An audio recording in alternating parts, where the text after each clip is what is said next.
और आज हम बात करेंगे सीटेट के प्रीवियस ईयर पेपर के बारे में। सबसे पहले एक गद्यांश होता है, उसको मैं पढ़कर आंसर देने होते हैं। हमारा गद्यांश है कि बात 20वीं सदी की शुरुआत की है। दक्षिण भारत के एक विद्यालय में गणित की कक्षा चल रही थी। अध्यापक विद्यार्थियों को भाग देने की विधि जो था वो समझा रहे थे।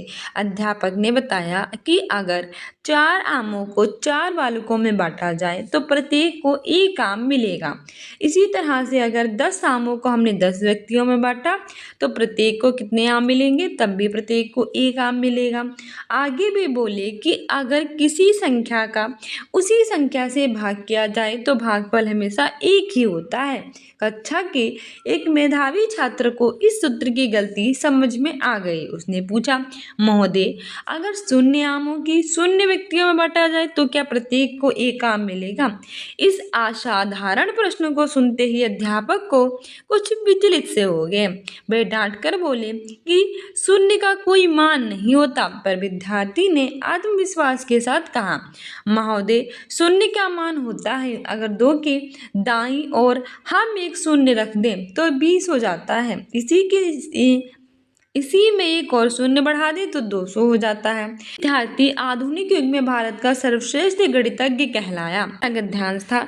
इसी के आधार पर फर्स्ट क्वेश्चन कह रहा है कि अध्यापक विद्यार्थियों को कौन सी प्रक्रिया समझा रहे थे। ऑप्शन ए है कि जोड़ की प्रक्रिया, ऑप्शन बी है कि घटा की प्रक्रिया, ऑप्शन सी है कि भाग की प्रक्रिया और ऑप्शन डी है कि गुणा की प्रक्रिया। तो इसमें हमारा सही आंसर हो जाएगा ऑप्शन सी, भाग की प्रक्रिया। हमने गद्यांश पढ़ा था और उसमें कह रहा था कि जो टीचर थे वो स्टूडेंट्स को भाग करने की प्रक्रिया को समझा रहे थे। व्याख्या भी है कि अध्यापक विद्यार्थियों को भाग करने की प्रक्रिया समझा रहे थे। नेक्स्ट है कि इस गद्यांश में भारत के किस क्षेत्र के विद्यालय का प्रसंग है।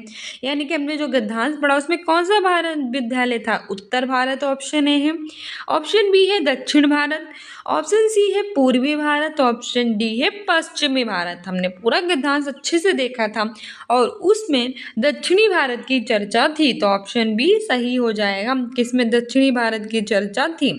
व्याख्या भी है कि उपयुक्त गद्यांश में भारत के दक्षिणी भारत क्षेत्र के एक विद्यालय में गणित की कक्षा का क्या चल रहा था? प्रसंग चल रहा था। थर्ड है कि गद्यांश के आधार पर जो रिक्त स्थान है हमें उसकी पूर्ति करनी है। बाकी हमारा है कि अगर 10 आमों को 10 व्यक्तियों में डैश किया जाए तो प्रत्येक को कितने आम मिलेंगे?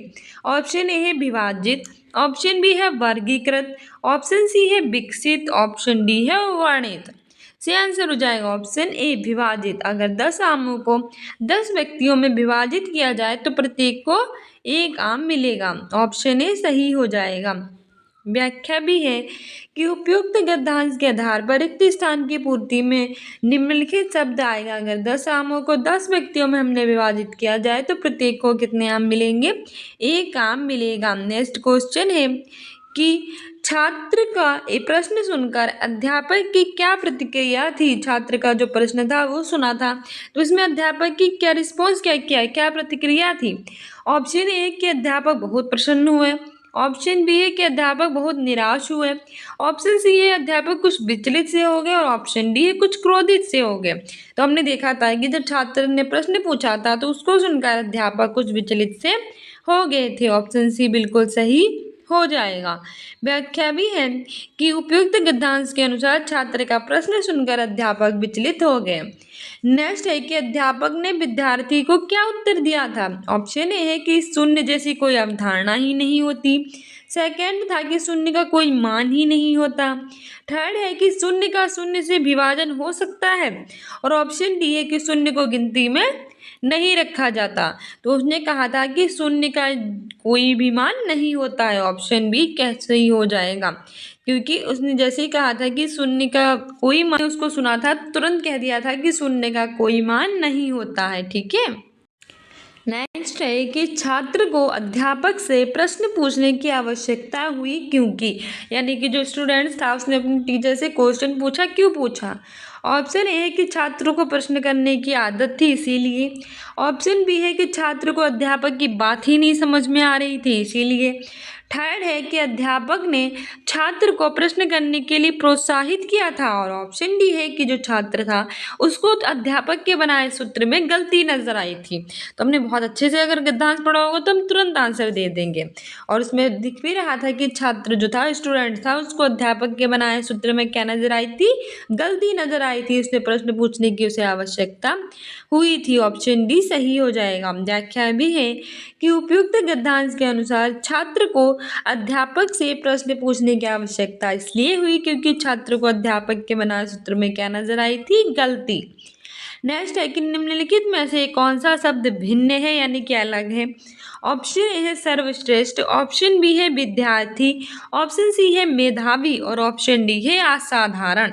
जो सर्वश्रेष्ठ होता है यानी कि सबसे ज्यादा उत्तम, मेधावी होता है इसमें का मतलब भी सर्वश्रेष्ठ है, और असाधारण मतलब जो साधारण नहीं है। इन तीनों का मतलब एक जैसा ही हो जाता है, सर्वश्रेष्ठ, मेधावी और असाधारण। लेकिन इससे पूछा है कौन सा भिन्न है, तो विद्यार्थी यानी स्टूडेंट्स हो जाएगा भिन्न। ऑप्शन बी बिल्कुल सही है। व्याख्या भी है कि दिए गए विकल्प में से विद्यार्थी भिन्न शब्द है जबकि मेधावी, असाधारण, सर्वश्रेष्ठ एक जैसे अर्थ देते हैं। नेक्स्ट है कि विद्यालय का संधि विच्छेद है। ऑप्शन ए है विद्या प्लस आले, ऑप्शन बी है विद्य प्लस आले, ऑप्शन सी है विद्या प्लस अले, ऑप्शन डी है विद्य प्लस अले। संधि विच्छेद पूछा है आपसे विद्यालय का, तो इसमें सही आंसर हो जाएगा ऑप्शन ए, विद्या प्लस आले बराबर विद्यालय है। ठीक है, यहाँ पे स्वर संधि का प्रयोग हुआ है, विद्या प्लस आले बराबर विद्यालय। ऑप्शन ए सही है। और स्वर संधि है, संधि तीन प्रकार की होती है, स्वर संधि, व्यंजन संधि और विसर्ग संधि, और यहाँ पे स्वर संधि का प्रयोग हुआ है। व्याख्या है कि विद्यालय का संधि विच्छेद विद्या प्लस आले होगा और इसमें दीर्घ संधि है। स्वर संधि के 5 भेद होते हैं, उसमें से दीर्घ संधि होती है। ठीक है, दीर्घ संधि की परिभाषा क्या है कि जब दो शब्दों के मेल से दौरान पहला शब्द अंतिम वर्ण किसी अमुक स्वर का ही लघु या फिर दूर्ध रूप हो तो उसे द्वितीय स्वर का प्रथम वर्ण उस अमुक स्वर का ही दीर्घ स्वर उच्चारित होता है, वहां पर होती है दीर्घ संधि। जैसे कि धर्म प्लस अर्थ बराबर धर्मार्थ, स्व प्लस अर्थी बराबर स्वार्थी, मत प्लस अनुसार बराबर मतानुसार। तो ये भी इंपॉर्टेंट है, आपसे फ्यूचर में पूछ सकते हैं, तो याद रखना। धर्म प्लस अर्थ बराबर धर्मार्थ, स्व प्लस अर्थी बराबर स्वार्थी और मत प्लस अनुसार बराबर मतानुसार। ये स्वर संधि के उदाहरण है, स्वर संधि में भी दीर्घ संधि के। नेक्स्ट है कि आत्मविश्वास का समास विग्रह क्या होगा? ऑप्शन ए है आत्मा और विश्वास, ऑप्शन बी है आत्मा से विश्वास, ऑप्शन सी है आत्मा का विश्वास और ऑप्शन डी है आत्मा पर विश्वास। तो बताइए आत्मविश्वास का समास विग्रह क्या है? सही आंसर हो जाएगा ऑप्शन डी आत्मा पर विश्वास। आत्मविश्वास का समास विग्रह आत्मा पर विश्वास होगा। व्याख्या भी है कि आत्मविश्वास का समास विग्रह आत्मा पर विश्वास होगा। आत्मविश्वास अर्थात आत्मा पर विश्वास, इस शब्द में पर विभक्ति का लोप होने के कारण अधिकरण तत्पुरुष समास है। आत्मविश्वास का अर्थ है अपनी शक्ति और योग्यता पर विश्वास। जिस समास में पूर्व पद गौड़ होता है और उत्तर पद प्रधान होता है उसे हम क्या कहते हैं? उसे हम तत्पुरुष समास कहते हैं। आत्मविश्वास यानी कि आत्मा पर विश्वास होता है, यहाँ पे तत्पुरुष समास होगा क्योंकि जिसमें पूर्व पद होता है गौड़, उत्तर पद होता है प्रधान, वहां पे होता है तद्धिकरण तत्पुरुष समास। ठीक है, आत्मविश्वास आत्मा पर विश्वास। नेक्स्ट हमारा काव्यांश दिया होगा, उसको पढ़कर हमें आंसर देने होते हैं। काव्यांश है कि यथा समय मुकुलित हो, यथा समय पुष्पित हो, यथा समय फल दे आम और जामुन, लीची और कटहल, तो फिर मैं ही बांझ रहूं, मैं ही ना दे पाऊं, परिणत प्रज्ञा का अपना फल ये कैसे होगा, ये क्या कर होगा, सलील को सुधा बनाए तटबंध, धरा को मुदित करे नियंत्रित नदियां, तो फिर मैं ही रहूं निर्वेद, मैं ही रहूं अनियंत्रित। तो ये हमारा था बहुत प्यारा सा काव्यांश था। इसमें फर्स्ट क्वेश्चन है कि काव्यांश में किन फलों के पुष्पित होने की बात हुई है, यानी कि हमारे इस काव्यांश में वो कौन से फल थे जो पुष्पित हो रहे थे। ऑप्शन ए है आम, लीची, पपीता, ऑप्शन बी है आम, सहतूत, कटहल, ऑप्शन सी है आम, जामुन, लीची, ऑप्शन डी है आम, कटहल, सेब। से आंसर हो जाएगा ऑप्शन सी कि हमने अपने पूरे काव्यांश में देखा भी था कि आम था, जामुन था और लीची ये पुष्पित हो रहे थे। पुष्पित होने की बात कही गई थी आम, जामुन और लीची के। ठीक है, उपयुक्त काव्यांश के में आम, जामुन, लीची तथा कटहल के पुष्पित होने की बात की गई थी। जामुन, लीची, कटहल और इन सब के। ठीक है, आम, जामुन, लीची, आम, जामुन, लीची, आम, जामुन, लीची और कटहल भी था। सेब नहीं था, सहतूत भी नहीं था और पपीता भी नहीं था, इसलिए सारे कट जाएंगे। नेक्स्ट है कि कवि द्वारा स्वयं किस फल को देने की बात की गई है, यानी कि कवि ने स्वयं को कौन सा फल देने कहा है। ऑप्शन ए है योम क्षेम का फल, ऑप्शन बी है भावनाओं का फल, ऑप्शन सी है आशाओं का फल, ऑप्शन डी है बुद्धि और प्रतिभा का फल। सही आंसर हो जाएगा ऑप्शन डी, बुद्धि और प्रतिभा का फल। कवि के द्वारा स्वयं को बुद्धि और प्रतिभा का फल देने की बात की गई है। व्याख्या भी है कि कवि द्वारा स्वयं बुद्धि और प्रतिभा का फल देने की बात की गई है। नेक्स्ट है कि किन पंक्तियों के माध्यम से कवि के आश्चर्य भाव का पता चलता है। ऑप्शन ए ये क्यों कर होगा, ऑप्शन सी है यथा समय पुष्पित हो, थर्ड है मैं ही ना दे पाऊं और फोर्थ है तो फिर मैं ही बाज रहूं। सही आंसर हो जाएगा ऑप्शन डी। इन पंक्तियों में क्या था, आश्चर्य भाव का पता चलता है कि तो फिर मैं ही बाज रहूं, इसमें आश्चर्य होता है। व्याख्या भी है कि तो फिर मैं ही बाज रहूं, मैं ही रहूं अनियंत्रित, इसमें कवि के आश्चर्य भाव का पता चलता है। नेक्स्ट है कि पृथ्वी को आनंदित करने में किसका योगदान है। पृथ्वी आनंदित होती है तो किसके कारण होती है। ऑप्शन ए है जो नदियां होती है, रिवर्स होती है, उनके कारण।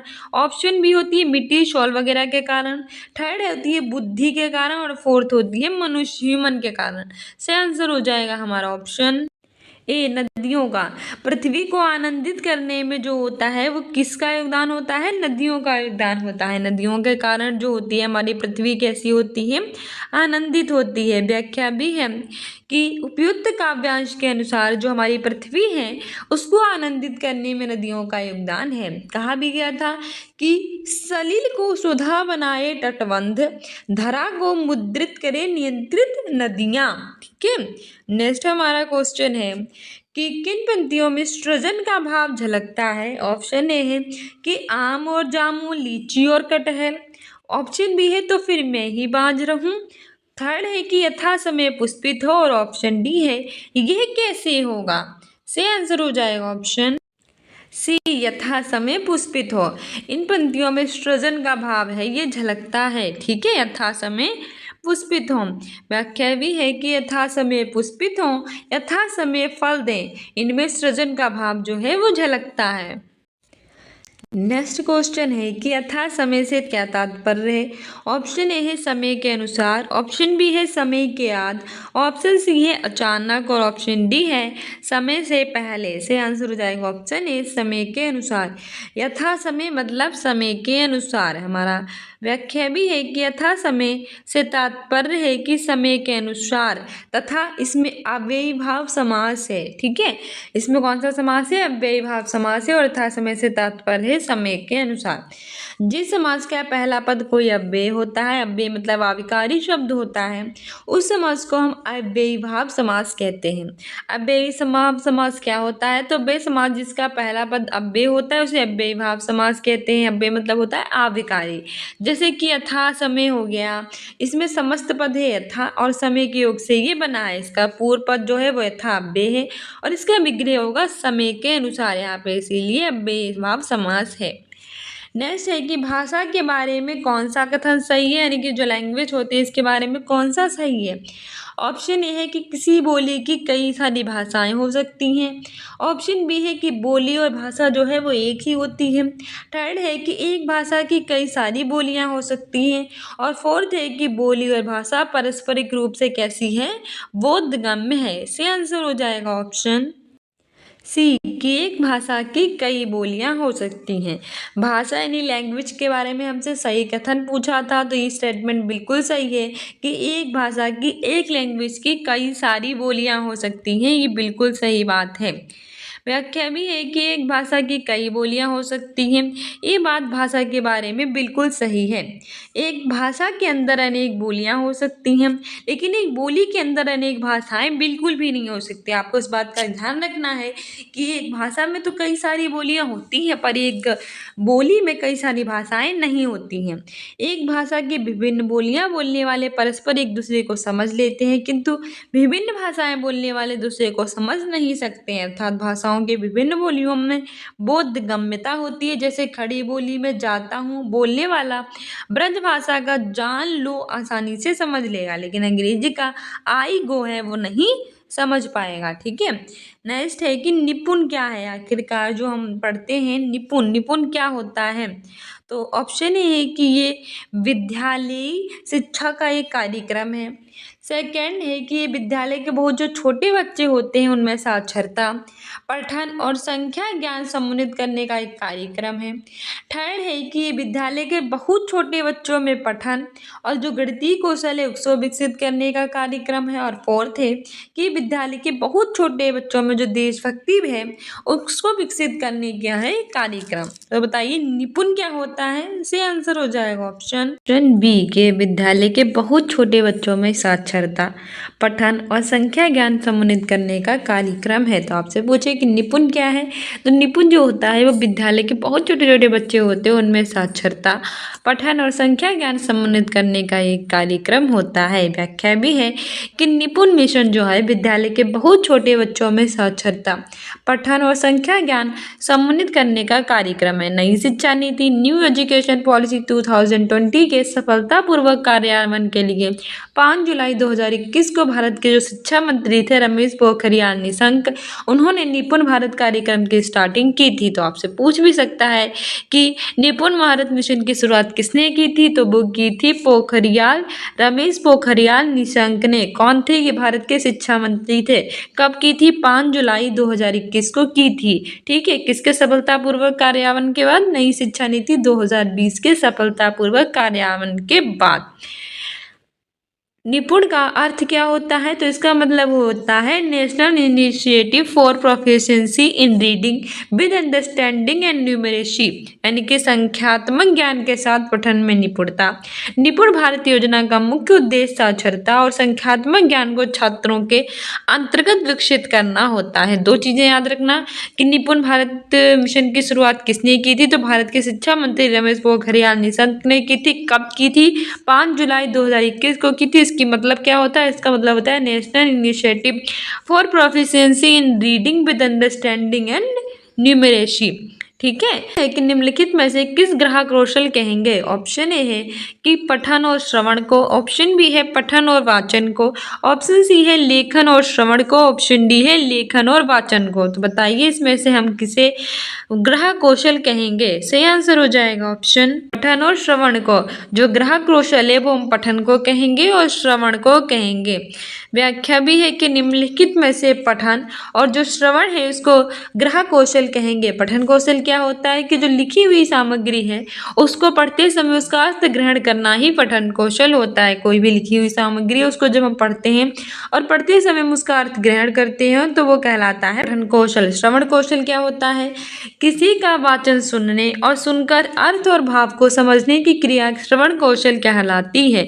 यानी कि कोई हम वाचन सुनते हैं और सुनकर उसके अर्थ और भाव को समझते हैं तो वो क्रिया कहलाएगी श्रवण कौशल।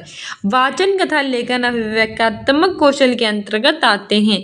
वाचन और लेखन किस में आते हैं? अभिव्यक्त्यात्मक कौशल के अंतर्गत। नेक्स्ट है कि बहुभाषावाद क्या है? ऑप्शन ए है कि विद्यालय में बहुत सी भाषाओं का अध्यापन, ऑप्शन बी है कार्यालयीय भाषा, सहकार्यालयी भाषा और अंग्रेजी का अध्यापन, ऑप्शन सी है कि विद्यालय में शिक्षार्थियों की भाषाओं का शिक्षण अधिगम, और ऑप्शन डी है कि विद्यालयों के रचनात्मक वर्षों में कम से कम 3 भाषाओं का शिक्षण। तो बताइए बहुभाषावाद क्या है? इससे आंसर हो जाएगा ऑप्शन सी विद्यालय में शिक्षार्थियों की भाषाओं का शिक्षण अधिगम। बहुभाषावाद क्या है? तो विद्यालय में जो शिक्षार्थी हैं उनकी भाषाओं का शिक्षण अधिगम ही बहुभाषावाद है। व्याख्या भी कह रही है कि विद्यालय में शिक्षार्थियों की भाषाओं का शिक्षण अधिगम है। बहुभाषावाद या फिर बहुभाषिता से तात्पर्य एक से अधिक भाषाओं के प्रयोग से होता है, यानी कि एक से अधिक भाषाओं के प्रयोग से होता है बहुभाषावाद या बहुभाषिता। किसी बच्चे के द्वारा एक से अधिक भाषाओं का प्रयोग ही बहुभाषावाद कहलाता है। जब बच्चा एक से अधिक भाषाओं का प्रयोग करता है तो वो कहलाता है बहुभाषावाद। नेक्स्ट है कि कक्षा 2 के एक अध्यापक ने अपने विद्यार्थियों से कहा कि वे शब्द संपदा सीखने के लिए अपने घर से पशु व वाहन चलाने वाले अपने खिलौने लेकर आए। भाषा शिक्षण शास्त्र की दृष्टि से ये खिलौने क्या हैं? ऑप्शन ए है शिक्षण सामग्री है, ऑप्शन बी है वास्तविक सामग्री रियलिया है, ऑप्शन सी है वास्तविक वस्तुएं हैं और ऑप्शन डी है कि प्रदत्त कार्य हैं। सेंस हो जाएगा ऑप्शन बी वास्तविक सामग्री। कक्षा 2 के अध्यापक ने अपने विद्यार्थियों से कहा है कि वे शब्द संपदा सीखने के लिए अपने घर से पशुओं को और वाहन चलाने वाले अपने खिलौने लेकर आए। भाषा शिक्षण शास्त्र की दृष्टि से ये खिलौने वास्तविक सामग्री हैं। व्याख्या भी है कि कक्षा 2 के एक अध्यापक ने अपने विद्यार्थियों से कहा कि वे शब्द संपदा सीखने के लिए अपने घर से पशु व वाहन वाले अपने खिलौने लेकर आए। भाषा शिक्षण शास्त्र की दृष्टि से भी उनकी वास्तविक सामग्री रियलिया हैं।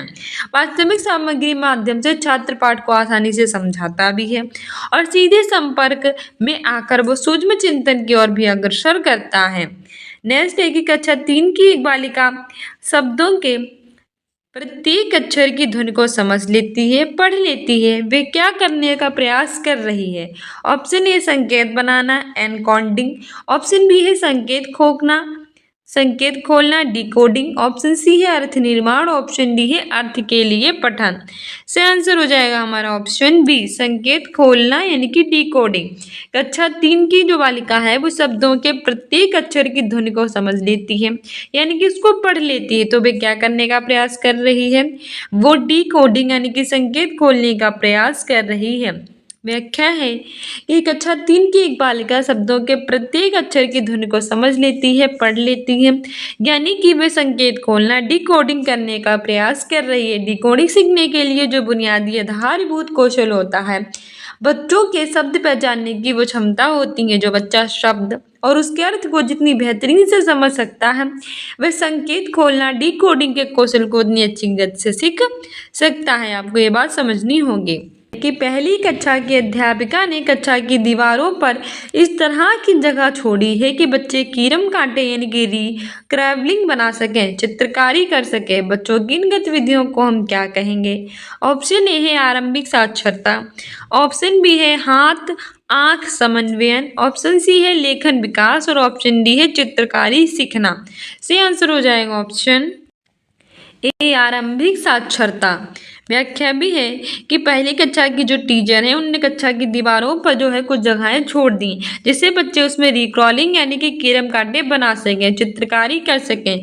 तो इसको ही हम बच्चों की गतिविधियों को आरंभिक साक्षरता कहेंगे। रिक्रॉलिंग में जो छोटे बच्चे होते हैं वे तो आमतौर पर अपनी जो कलम और पेंसिल है उसको आगे पीछे या ऊपर नीचे की स्थिति में घुमाते हैं और आड़ी तिरछी रेखा बनाकर लिखने का भी क्या करते हैं? प्रयास। नेक्स्ट है कि अधिगम के शुरुआती वर्षों में कौन सा उद्देश्य तुकबंदियों और शिशु गीतों का नहीं है? ऑप्शन ए है भाषा विकास, ऑप्शन बी है मूल्य विकास, ऑप्शन सी है कल्पनाशीलता और अनुमान, ऑप्शन डी है व्याकरणिक क्षमता का विकास। से आंसर हो जाएगा ऑप्शन डी व्याकरणिक क्षमता का विकास। अधिगम के जो शुरुआती वर्ष होते हैं उसमें तुकबंदियों और शिशु गीतों का नहीं उद्देश्य होता है व्याकरणिक क्षमता का विकास करना, जबकि भाषा विकास, मूल्य विकास, कल्पनाशीलता और अनुमान ये सारे होते हैं। व्याख्या भी है कि अधिगम के शुरुआती वर्षों में तुकबंदियों और शिशु गीतों का उद्देश्य नहीं है व्याकरणिक क्षमता का विकास करना। नेक्स्ट है कि डिसलेक्सिया से क्या आशय है? ऑप्शन ए है कि बच्चों में पठन विकार, ऑप्शन बी है संख्याएं कैसे लिखी जाती हैं समझने में समस्या का सामना करना, ऑप्शन सी है सूक्ष्म गत्यात्मक कौशलों के संचालन में समस्या और ऑप्शन डी है शिक्षार्थियों में एक समझ विकार। से आंसर हो जाएगा ऑप्शन डी बच्चों में पठन विकार ही डिसलेक्सिया कहलाता है। बच्चों में पढ़ने से संबंधित दिक्कतें आती हैं उसे हम कहते हैं डिसलेक्सिया। व्याख्या भी है कि डिसलेक्सिया में बच्चों को शब्दों को पढ़ने में दिक्कत होती है या पठन विकास से संबंधित होती है। डिसग्राफिया में जो बच्चा होता है वो ठीक से लिख नहीं पाता है और डिसकैलकुलिया में उसे गणित में क्या आती है, प्रॉब्लम यानी दिक्कत आती है। नेक्स्ट हमारा क्वेश्चन क्या रहा है, क्वेश्चन है कि अश्विनी कक्षा 5 में पढ़ता है, कक्षा 3 तक आते जाते उसे अपनी मातृभाषा में पठन कौशलों का विकास हो चुका है। अब वह अंग्रेजी की अच्छी तरह से पढ़ने लगा है और अंग्रेजी पठन की उसकी योग्यता में क्या प्रतिबिंबिता हो रही है। ऑप्शन ए है पठन निपुणता का विकास, ऑप्शन बी है दक्षता संवर्धन, ऑप्शन सी है पठन का कौशल, ऑप्शन डी है कौशल अंतरण। सही आंसर हो जाएगा ऑप्शन डी कौशल अंतरण। अश्विनी कक्षा 5 में पढ़ती है और कक्षा 3 तक आते आते उसे अपनी मातृभाषा में पठन कौशलों का हो चुका है विकास। वो अंग्रेजी को अच्छी तरह से पढ़ने लगी है। अंग्रेजी पठन की उसकी योग्यता में जो कौशल अंतरण है वो प्रतिबिंबित हो रहा है। क्या प्रतिबिंबित हो रहा है, कौशल अंतरण। व्याख्या भी है कि अश्विनी कक्षा 5 में पढ़ती है, कक्षा 3 तक आते आते उसे मातृभाषा में पठन कौशल का हो चुका है विकास, यानी कि उसमें कौशल अंतरण प्रतिबिंबित हो चुका है। कौशल अंतरण मतलब होता है कि किसी विषय, कार्य अथवा जो परिस्थिति होती है उसमें जो अर्जित ज्ञान होता है उसका उपयोग किसी अन्य विषय, कार्य और दूसरे विषय में सहायता करना, उसे कौशल अंतरण कहते हैं। यानी कि कोई अपने विषय, कार्य और परिस्थिति का जो ज्ञान अर्जित किया है वो किसी दूसरे विषय, कार्य अथवा दूसरे विषय में सहायता करती है जब आपकी, तो उसे ही कौशल अंतरण कहते हैं। नेक्स्ट है कि एक अध्यापक विद्यालय शिक्षा के बुनियादी वर्षों में बच्चों को भाषा की कक्षा में शब्द समूहों, शिशु गीत, तुकबंदियों और छोटी छोटी कहानियों से परिचित करवाता है। वह भाषा अधिगम के किस उपागम का अनुसरण कर रही है। ऑप्शन ए है समग्र भाषा उपागम, ऑप्शन बी है शब्द विधि, ऑप्शन सी है स्वनिम उपागम, ऑप्शन डी है समग्र वाक्य उपागम। सही आंसर हो जाएगा ऑप्शन ए समग्र भाषा उपागम। व्याख्या भी है कि एक अध्यापक विद्यालय शिक्षा के शून्य बुनियादी जो वर्ष होते हैं उसमें बच्चों को भाषा की कक्षा में शब्द समूहों, सुसुगीतों, तुकबंदियों और छोटी छोटी कहानियों से परिचित करवाते हैं। वे भाषा अधिगम के समग्र भाषा उपागम का अनुसरण कर रही है। समग्र भाषा पद्धति सीखने की प्रक्रिया का होता है तरीका, इससे बच्चों के वाक्यों, शब्दों के संदर्भ में संपूर्णता में पढ़ने और समझने के लिए भी उन्हें प्रोत्साहित किया जाता है। नेक्स्ट है कि कक्षा 5 के विद्यार्थियों को अपनी सर्वाधिक परीक्षा में निम्नलिखित प्रश्न दिया गया है।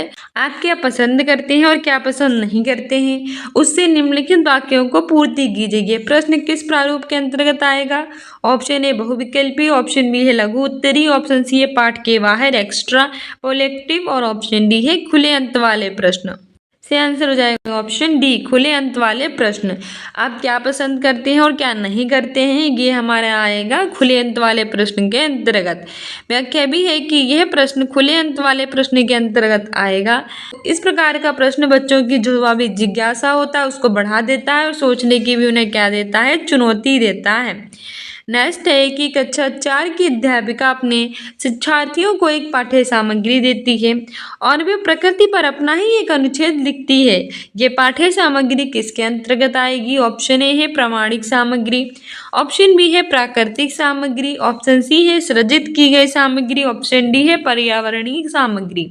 से आंसर हो जाएगा ऑप्शन सी सृजित की गई सामग्री। व्याख्या भी है कि कक्षा 4 की अध्यापिका अपने शिक्षार्थियों को एक पाठ्य सामग्री देती है और प्रकृति पर एक अनुच्छेद लिखती है, तो ये पाठ्य सामग्री सृजित की गई सामग्री के अंतर्गत आएगी।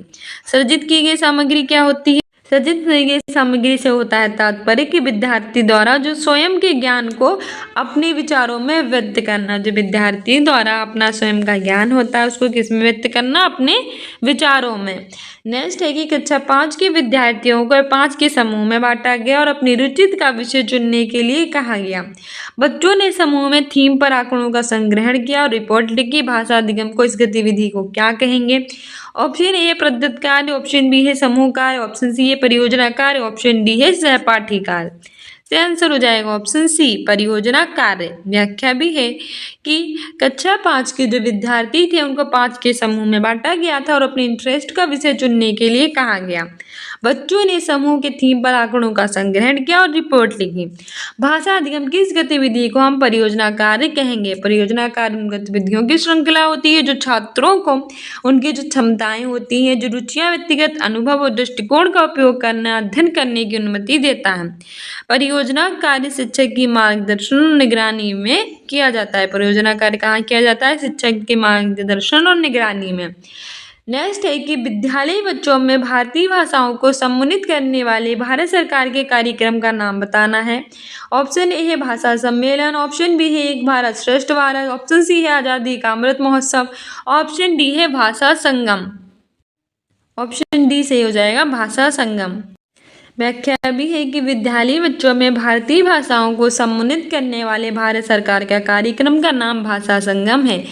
यह भाषा संगम पहले स्कूली छात्रों को उनकी मातृभाषा के अलावा अन्य भारतीय भाषाओं सीखने के लिए जो बुनियादी बातचीत कौशल है वो प्रदान करेगी। साथ ही छात्रों को देश की अधिकतर भाषाओं से परिचित करवाने के उद्देश्य को हाल ही में शिक्षा मंत्रालय, भारत सरकार ने एक भारत श्रेष्ठ भारत के मिसाल संगम नाम का एक पहल शुरू की। इसकी शुरुआत 27 नवंबर 2018 में की बात करेंगे। हिंदी में हमें सबसे पहले गद्यांश पढ़ना होता है, फिर उसके आंसर्स देने होते हैं। हमारा गद्यांश है कि जिस विद्यार्थी ने समय की कीमत जान ली वह सफलता को अवश्य प्राप्त करता है। प्रत्येक विद्यार्थी को अपनी दिनचर्या की समय सारणी अथवा तालिका बनाकर उसकी पूरी दृढ़ता से पालन करना चाहिए। जिस विद्यार्थी ने समय का सही उपयोग करना सीख लिया कोई भी काम करना असंभव नहीं है। कुछ लोग ऐसे भी हैं जो कोई काम पूरा ना होने पर समय की दुहाई देते हैं। वास्तव में सच्चाई इसके विपरीत होती है। अपनी आक्रमण्यता और आलस को वे समय की कमी के बहाने छिपाते हैं।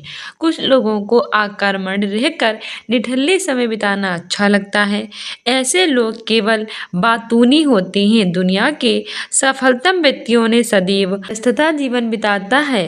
दुनिया में अथवा प्रकृति में हर वस्तु का समय निश्चित है। समय बीत जाने के बाद कार्य जो होता है वो फलप्रद नहीं होता है। तो इसमें फर्स्ट क्वेश्चन है कि विद्यार्थी को सफलता प्राप्त करने के लिए आवश्यक है।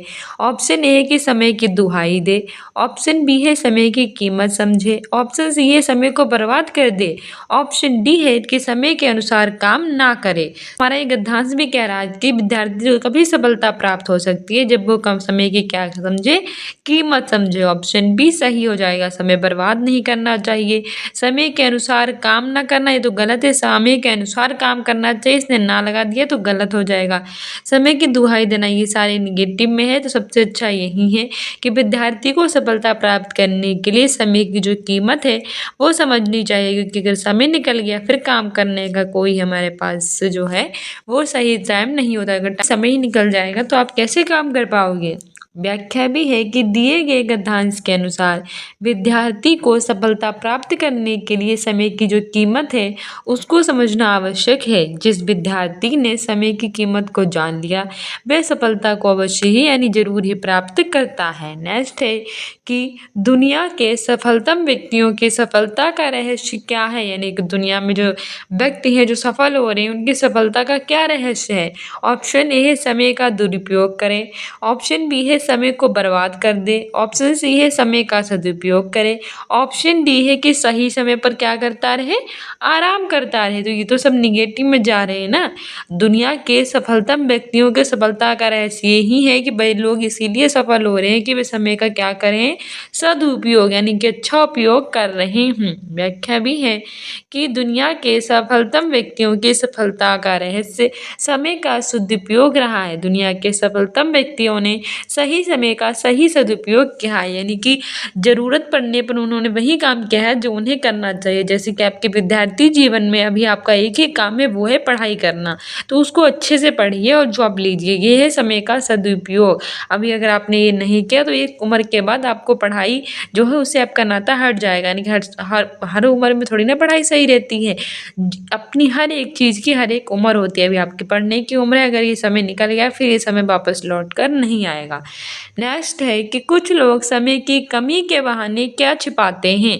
ऑप्शन ए है अपनी आक्रामकता व आलस, ऑप्शन बी है अपना निठल्लापन, ऑप्शन सी है अपनी कमियां और ऑप्शन डी है अपना बातूनीपन।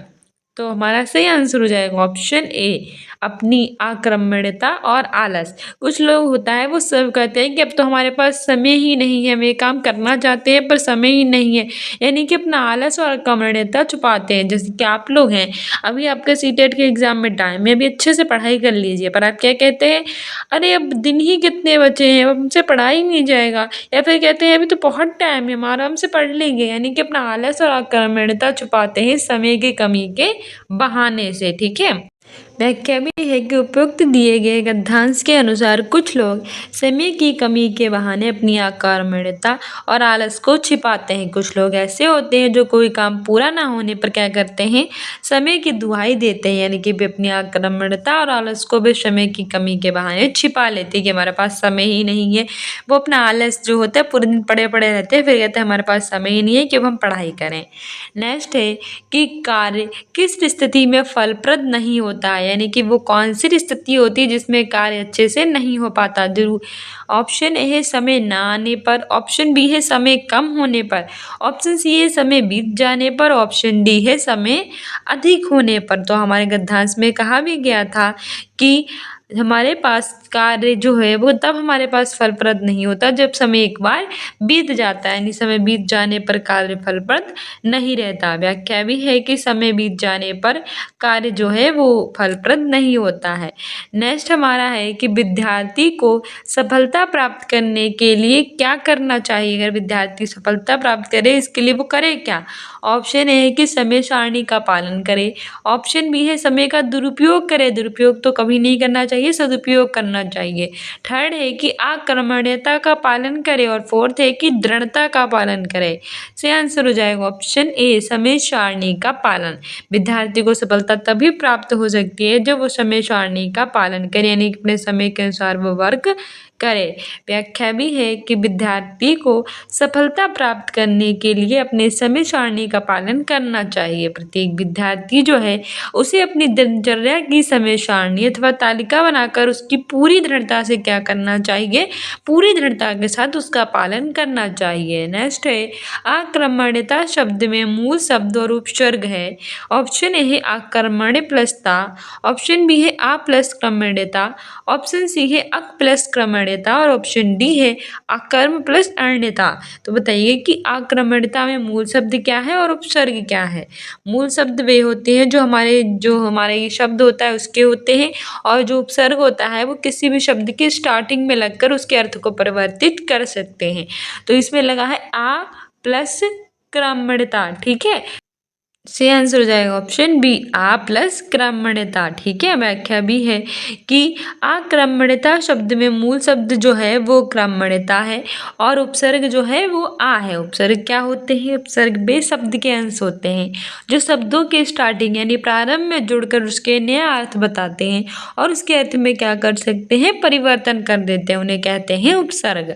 उपसर्गों का स्वतंत्र अस्तित्व न होने पर भी वे अन्य शब्दों के साथ मिलकर उनके एक विशेष अर्थ का कार्य कराते हैं, बोध हमें कराते हैं। जैसे कि उप प्लस हार बराबर उपहार, सम प्लस हार बराबर संघार, ये जो बिंदी है ये माका देती है, तो सम प्लस हार बराबर संघार, प्रति प्लस हार बराबर प्रतिहार। तो इसमें जो उप है, जो सम है, जो प्रति है, ये उपसर्ग है के स्टार्टिंग में लगा है। ठीक है। हार जो है ये प्रत्यय है, ये प्रत्यय लास्ट में लगता है, तो उप प्लस हार बराबर उपहार, सम प्लस हार बराबर संघार, प्रति प्लस हार बराबर प्रतिहार। नेक्स्ट है कि सदुपयोग का सही संधि विच्छेद होगा। ऑप्शन ए है सद प्लस उपयोग, ऑप्शन बी है सदु प्लस उपयोग, ऑप्शन सी है सत प्लस उपयोग, ऑप्शन डी है सदा प्लस उपयोग। से आंसर हो जाएगा ऑप्शन डी सत प्लस उपयोग बराबर सदुपयोग, और यहाँ पे व्यंजन संधि है, ये भी याद रखना। ठीक है। व्याख्या कह रही है कि सदुपयोग का सही संधि विच्छेद सत प्लस उपयोग होगा, क्योंकि इसमें व्यंजन संधि है। जब किसी व्यंजन का मेल किसी स्वर या व्यंजन से होता है तो उस व्यंजन में आने वाले परिवर्तन को क्या कहते हैं, व्यंजन संधि हम कहते हैं। जैसे कि किसी वर्ग के पहले वर्ण का चट तक चट तप का मोल किसी दूसरे अथवा चौथे वर्ण से होता है और उसके बाद किसी स्वर से हो जाए तो का को गा, चा को जा, टा को डा और पा को बा हो जाता है। ठीक है। इस तरह से हमारा ये होता है। जैसे कि जगत प्लस आनंद जगदानंद, दिक प्लस ब्रह्म बराबर दिग्भ्रम, सत्य प्लस वाणी बराबर सद्वाणी। ठीक है, ये व्यंजन संधि है। जगत प्लस आनंद बराबर जगदानंद, दिक् प्लस ब्रह्म बराबर दिग्ब्रह्म, सत्य प्लस वाणी बराबर सद्वाणी। नेक्स्ट है कि दृढ़ता का समानार्थी शब्द नहीं है। ऑप्शन ए है अटल, ऑप्शन बी है स्थायित्व, ऑप्शन सी है अड़िग, ऑप्शन डी है अस्थिरता।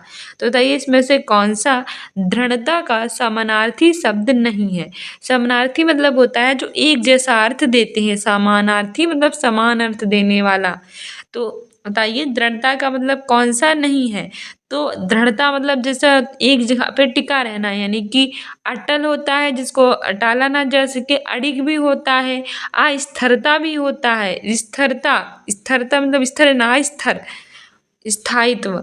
तो हमारा सही आंसर हो जाएगा, देखो इसमें अटल भी है, अड़िग भी है और स्थायित्व भी है। अस्थिरता नहीं होगा, स्थिरता होगा लेकिन अस्थिरता नहीं होगा। तो हमारा ऑप्शन डी बिल्कुल सही हो जाएगा, नहीं होता है।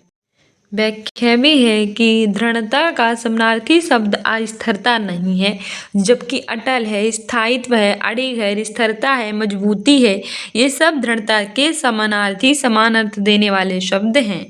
नेक्स्ट है कि सही शब्द कौन सा है। ऑप्शन ए है प्रकृति, ऑप्शन बी है प्रकृति, ऑप्शन सी है प्रकृति, ऑप्शन डी प्रकृति। तो इसमें प्रकृति का सही अर्थ क्या होगा। तो प्रकृति को हम कुछ इस तरह से लिखते हैं, इस तरह से। ठीक है, प्रकृति हमारा इस तरह से होता है। और हमारे कौन से आंसर में दिया गया है जरा बताइए। तो ऑप्शन बी बिल्कुल सही हो जाएगा। सही शब्द प्रकृति है, प्रकृति। ठीक है, प्रकृति हमारा बिल्कुल सही शब्द है, ऑप्शन बी। व्याख्या है कि दिए गए विकल्प में जो प्रकृति है वो सही शब्द होगा। नेक्स्ट है हमें इस पद्यांश को पढ़ना है, फिर इसके क्वेश्चंस के आंसर देने हैं। पद्यांश है कि ले चल नाविक मझधार मुझे, दे दे बस अब पतवार मुझे, इन लहरों के टकराने पर आता रह रह कर प्यार मुझे, मत रोक मुझे भयभीत न कर, मैं सदा कटीली राह जाल, मेरे पथ के पतझारों में ही नव नूतन मधुमास पला, मैं हूँ आबाद अभिराम अथक, बंधन मुझको स्वीकार नहीं, मैं नहीं अरे ऐसा राही जो बेबस सा मन मार चला, दोनों ही ओर निमंत्रण है इस पार मुझे उस पार मुझे, रंगीन वजह सी लगती है संघर्षों में हर हार मुझे। तो ये हमारा बहुत ही अच्छा पद्यांश है, तो इसको हमने पढ़ा है। तो इसके आधार पर हमें क्वेश्चंस के आंसर देने हैं। फर्स्ट क्वेश्चन है इसके आधार पर कि राही नाविक से क्या आग्रह करता है। जो राही होता है, पथिक होता है, वो नाविक से क्या आग्रह करता है, यानी क्या कहना चाहता है। ऑप्शन ए है कि लहरों से बचाने के लिए ले चलें, ऑप्शन सी है बेबस सा मन मारकर चलने दे, ऑप्शन सी है मझधार में ले जाकर पतवार थमा दे, ऑप्शन डी है मन का राजा बना रहने दे। तो सही आंसर हो जाएगा ऑप्शन सी, मझधार में ले जाकर पतवार थमा दे। ठीक है, राही नाविक से आग्रह करता है कि मुझे मझधार में ले जाकर पतवार को क्या कर दे, थमा दे। व्याख्या भी है कि राही नाविक से मझधार में ले जाकर पतवार थमा देने के लिए आग्रह करता है। यथा ले चल नाविक मझधार मुझे, दे दे अब पतवार मुझे, इन लहरों के टकराने पर आता रह रह कर प्यार मुझे। ठीक है, ये हमारा थी गद्यांश था। हमारा नेक्स्ट क्वेश्चन है कि रंगीन विजय सी लगती है संघर्षों में हार हार मुझे के का आसे है, यानी कि मुझे रंगीन विजय से लगती है संघर्षों में हर हार। तो इसका मतलब क्या है। ऑप्शन ए है कि कवि को लड़ने में सजा आता है, ऑप्शन बी है कि हर विजय को रंगहीन मानता है, ऑप्शन बी है बेहार से घबरा जाता है, और ऑप्शन डी है कि बेहार से घबराता नहीं है। से आंसर हो जाएगा ऑप्शन डी की बेहार से घबराता नहीं है। रंगीन विजय सी लगती है संघर्षों में हर हार मुझे का मतलब है कि बेहार से घबराता नहीं है। व्याख्या भी है कि दिए गए पद्यांश के अनुसार रंगीन विजय सी लगती है संघर्षों में हर हार मुझे का मतलब है कि बिहार से घबराते नहीं है। नेक्स्ट है कि विप्लवों का सागर भी कवि को पराजित क्यों नहीं कर सकता। ऑप्शन ए है क्योंकि वह सदैव हमेशा संघर्ष के लिए तैयार रहता है, कभी हार नहीं मानता। सेकेंड है उसे बंधन स्वीकार है, ऑप्शन सी है उसे लहरों के टकराने पर क्रोध आता है, और ऑप्शन डी है वह मनमानी करना चाहता है। तो बताइए विप्लवों का सागर भी कवि को पराजित क्यों नहीं कर सकता। से आंसर हो जाएगा ऑप्शन ए, क्योंकि वह सदैव हमेशा संघर्ष के लिए रहता है, तैयार और हार नहीं मानता। ठीक है, ऑप्शन ए बिल्कुल सही हो जाएगा। हमारी व्याख्या भी है कि विप्लवों का सागर भी कवि को पराजित इसलिए नहीं कर पाता क्योंकि कवि हमेशा क्या रहता है, संघर्ष के लिए तैयार रहता है और कभी भी हार नहीं मानता है। नेक्स्ट है कि सागर का पर्यायवाची है। पर्यायवाची वे शब्द होते हैं जो एक जैसे यानी कि समान अर्थ देते हैं। ऑप्शन ए है मधुमास, ऑप्शन बी है पतवार, ऑप्शन सी है विप्लव, ऑप्शन डी है पारावार। तो सागर का पर्यायवाची क्या होता है? से आंसर हो जाएगा ऑप्शन डी पारावार। सागर का पर्यायवाची जो है वो पारावार है। ठीक है, सागर मतलब पारावार। ऑप्शन डी बिल्कुल सही हो जाएगा।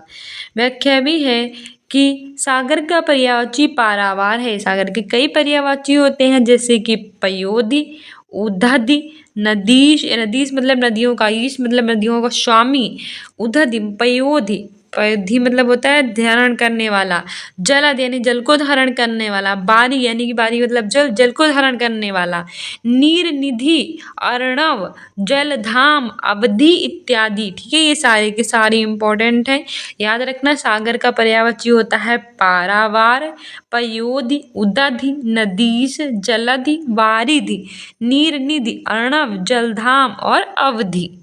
नेक्स्ट क्वेश्चन है कि पतवार किसे कहते हैं? ऑप्शन ए है तलवार को, ऑप्शन बी है जिसमें नाव चलाई जाती हो, ऑप्शन सी है लाठी को और ऑप्शन डी जो पत्ते से बना हो। तो बताइए इसमें से किसे कहते हैं पतवार? से आंसर हो जाएगा ऑप्शन बी, जिससे नाव को चलाया जाता है, यानी जिससे नाव चलाई जाती है उसे हम पतवार कहते हैं। पतवार मतलब जिससे नाव को चलाते हैं। व्याख्या भी है कि जिससे नाव चलाई जाती है उसे हम पतवार कहते हैं तथा पतवार को डाड अथवा करुबार भी कहा जाता है। जिसे हम नाव चलाते हैं उसे पतवार कहते हैं और पतवार को ही डाड और कारोबार कहते हैं। नेक्स्ट है कि अविराम का विलोम क्या होगा? विलोम शब्द जो होते हैं, विलोम का शाब्दिक अर्थ होता है उल्टा, यानी कि जो उल्टे अर्थ देते हैं उसे हम विलोम कहते हैं। अविराम मतलब होता है लगातार चलते रहना, अविराम मतलब लगातार चलते रहना। तो इसका उल्टा क्या होगा? ऑप्शन ए है लगातार, ऑप्शन बी है विराम, ऑप्शन सी है अविरत, ऑप्शन डी है अनवरत। तो विराम का अविराम होगा तो ऑप्शन बी बिल्कुल सही हो जाएगा। विराम का विलोम अविराम, अविराम का विलोम विराम। विराम मतलब होता है रुक जाना और अविराम मतलब लगातार चलते रहना। ठीक है, अगर समानार्थी पूछा होता तो होता हमारा ऑप्शन ए सही, लेकिन विलोम पूछा है तो ऑप्शन बी हमारा बिल्कुल सही हो जाएगा। विराम का उल्टा अविराम होगा और अविराम का उल्टा विराम।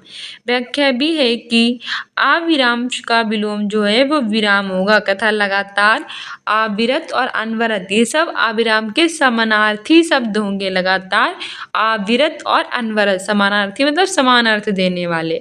नेक्स्ट है कि पठन के मुख्य उद्देश्यों में से एक है, यानी हम पढ़ते हैं तो उसके कई सारे उद्देश्य होते हैं, तो उसमें से एक कौन सा है?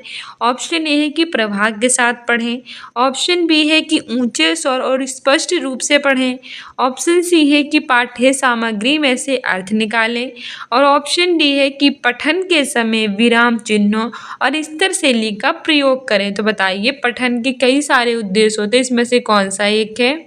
से आंसर हो जाएगा ऑप्शन सी, पठ्य सामग्री में से अर्थ निकालना। पठन के मुख्य उद्देश्यों में से एक उद्देश्य होता है कि जो पाठ्य सामग्री होती है उसमें से हम क्या निकालें? अर्थ को निकालें। ऑप्शन सी सही हो जाएगा। व्याख्या भी है कि पठन के मुख्य उद्देश्यों में से एक होता है कि पाठ्य सामग्री के में से अर्थ को निकालना। पठन का अर्थ होता है कि लिखी गई सामग्री। व्याख्या है कि पठन के मुख्य उद्देश्यों में से एक होती है कि पाठ्य सामग्री में से अर्थ को निकालना। पठन का अर्थ होता है कि लिखी गई सामग्री को पढ़ते हुए उसके अर्थ को क्या करें?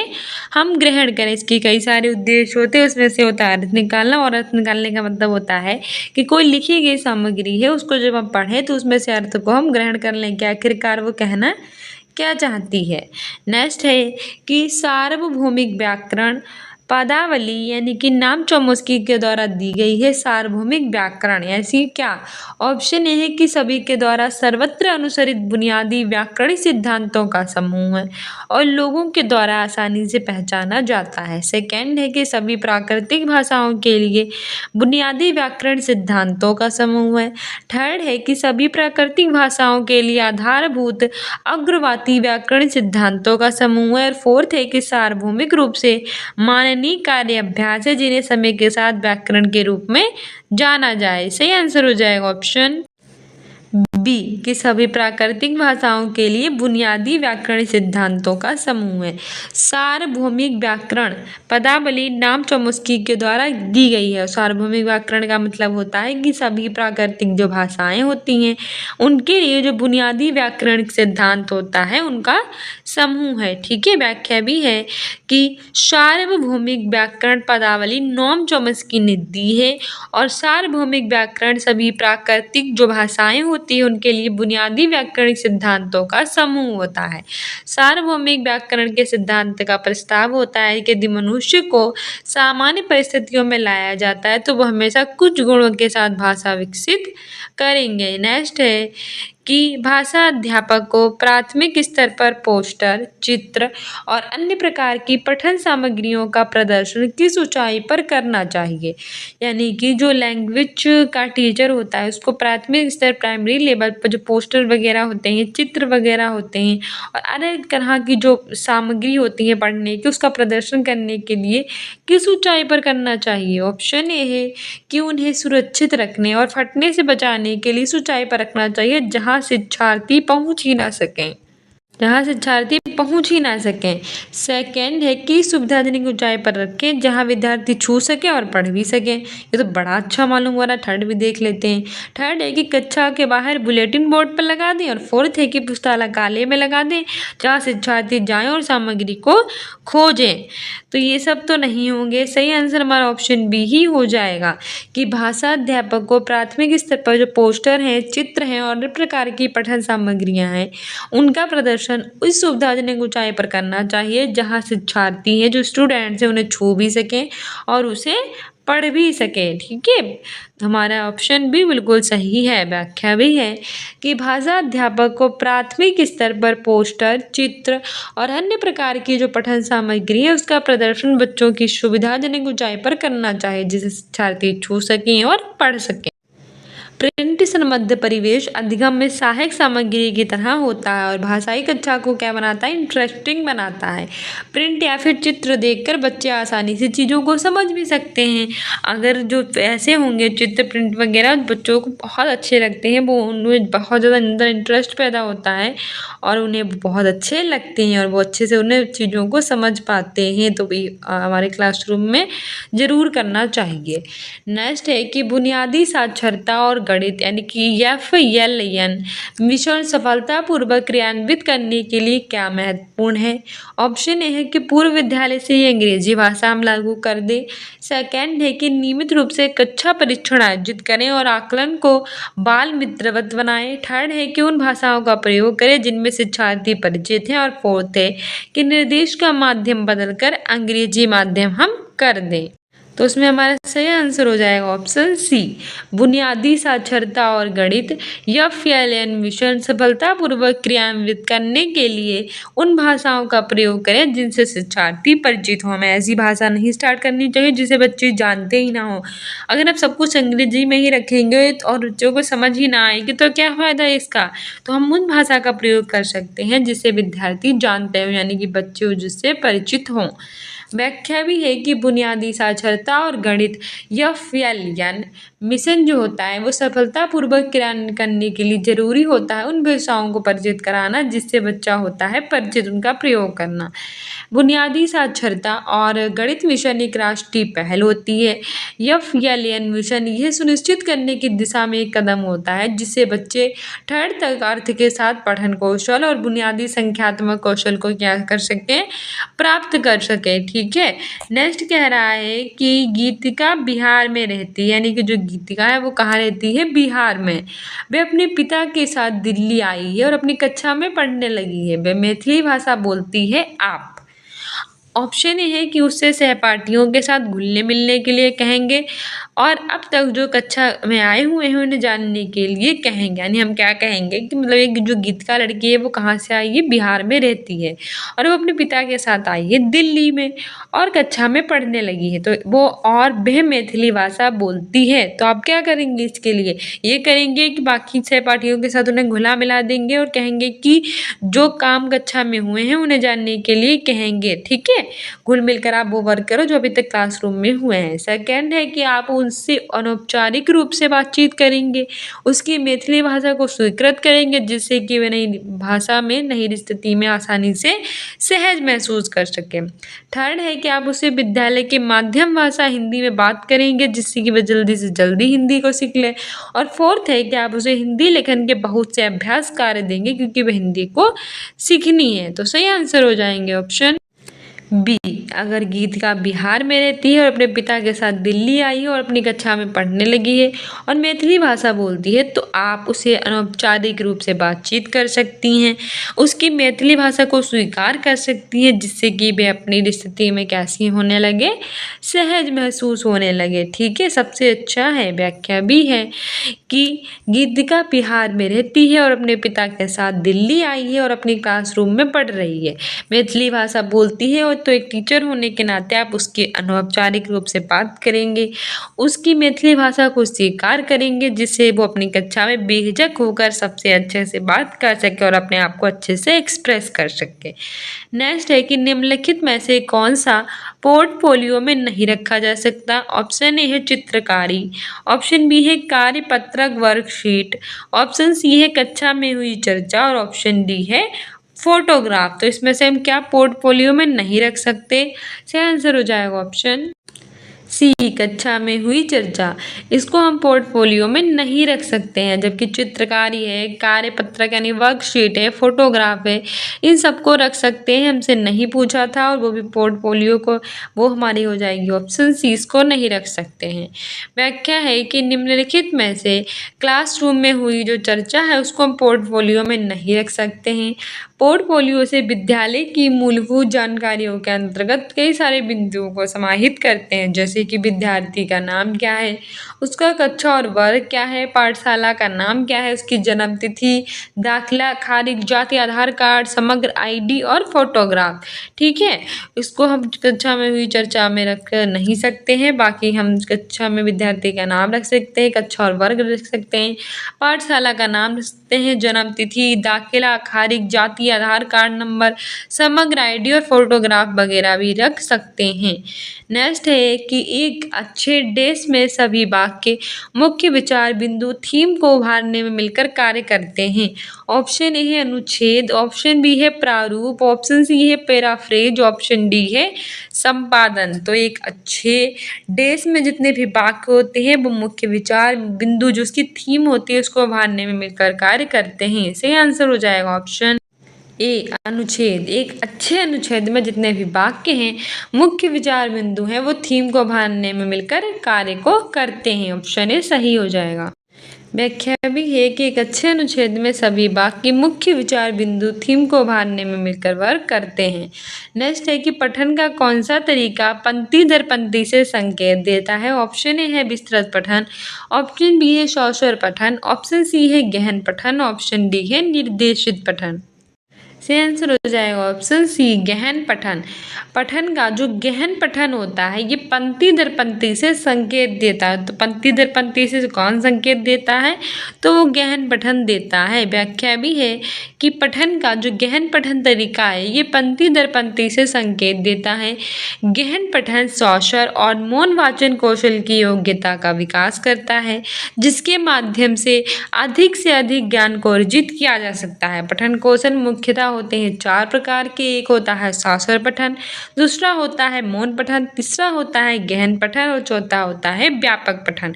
तो आपसे पूछेगा गहन पठन होता क्या है? तो गहन पठन जो होता है वो सौस्वर और मौन वचन कौशल की योग्यता का विकास होता है जिसके माध्यम से अधिक ज्ञान को अर्जित कर सकते हैं। यह मुख्यतः 4 प्रकार का होता है जिसे हम सौस्वर पठन, मौन पठन, गहन पठन और व्यापक पठन कहते हैं। नेक्स्ट है कि कक्षा में मुद्रित श्रमबद्ध परिवेश को किस रूप में वर्णित किया जा सकता है। ऑप्शन ए है कि एक खेल कक्ष के रूप में जिसमें कई झुनझुने और खिलौने हैं, ऑप्शन बी है कक्षा में पठन कोना, ऑप्शन सी है कक्षा में प्रदर्शित बच्चों का कार्य, चार्ट, पोस्टर, कविताएं आदि, और फोर्थ है कि कक्षा में ऐसा स्थान जहां विद्यार्थियों की कॉपियां कक्षा प्रदत्त कार्य और गृह कार्य को रखा जा सके। सही आंसर हो जाएगा ऑप्शन सी, कक्षा में मुद्रित समृद्ध परिवेश को हम कक्षा में प्रदर्शित बच्चों के कार्य, चार्ट, पोस्टर, कविताएं आदि के रूप में वर्णित कर सकते हैं। ठीक है, क्लासरूम में मुद्रित समृद्ध परिवेश को किस रूप में वर्णित कर सकते हैं? तो क्लासरूम में बच्चों के जो वर्क होता है उसको प्रदर्शित करती है। चार्ट वगैरह, पोस्टर होते हैं और कविताएं वगैरह होती हैं, इन सबसे जिसे बच्चे ज़्यादा एक्टिव होकर लर्न कर सकें। व्याख्या भी है कि कक्षा में मुद्रित समृद्ध परिवेश से कक्षा में प्रदर्शित जो बच्चों के कार्य होते हैं, चार्ट होते हैं, पोस्टर होते हैं, कविताएं होती हैं आदि रूप से वर्णित किया जा सकता है। कक्षा में प्रिंट समग्र वातावरण से आशय होता है कि कक्षा में पढ़ाई जा रही जो विषय वस्तु होता है उसके अनुरूप जो लिखित सामग्री होती है उसको प्रदर्शित करना, क्योंकि पढ़ाई जा रही चीज़ों को जब चित्रों या फिर लिखित सामग्री के माध्यम से बच्चों के सामने प्रस्तुत किया जाता है तो अधिगम जो होती है, जो लर्निंग होती है वो प्रभावी रूप से होती है। नेक्स्ट क्वेश्चन हमारा है कि भाषा अधिगम में संदर्भ बहुत महत्वपूर्ण भूमिका निभाते हैं, क्योंकि ये विद्यार्थियों को, ऑप्शन ए है कि व्याकरण नियम सीखने में मदद करते हैं, सेकेंड है किसी शब्द विशेष का अर्थ समझने में मदद करते हैं, थर्ड है कि पाठ्य पुस्तक के पठन में मदद करते हैं और फोर्थ है कि कविता और कल्पनापरक कहानियाँ लिखने में क्या करते हैं, मदद करते हैं। सही आंसर हो जाएगा ऑप्शन बी, किसी शब्द विशेष का अर्थ समझने में मदद करते हैं। भाषा अधिगम में संदर्भ जो होता है बहुत ज़्यादा महत्वपूर्ण भूमिका प्ले करता है, क्योंकि ये विद्यार्थियों को कोई भी शब्द विशेष का अर्थ समझने में मदद करता है। ठीक है, व्याख्या भी है कि भाषा अधिगम में संदर्भ बहुत ज़्यादा ज़रूरी है, क्योंकि ये स्टूडेंट्स को किसी शब्द विशेष का अर्थ समझने में हेल्प करता है। भाषा अधिगम एक सचेतन प्रक्रिया होती है जिससे बच्चे औपचारिक रूप से विद्यालय या नियमों से क्या करते हैं, विद्यालय या नियमों से सीखते हैं। तो भाषा अधिगम एक ऐसी प्रक्रिया है, सचेतन प्रक्रिया है, जिससे बच्चे कहाँ सीखते हैं, औपचारिक रूप से विद्यालय या नियमों को सीखते हैं। नेक्स्ट हमारा क्वेश्चन है कि भाषा के बुनियादी वर्ष जो होते हैं उसमें पढ़ाई का माध्यम बच्चों की मातृभाषा होनी चाहिए, क्यों?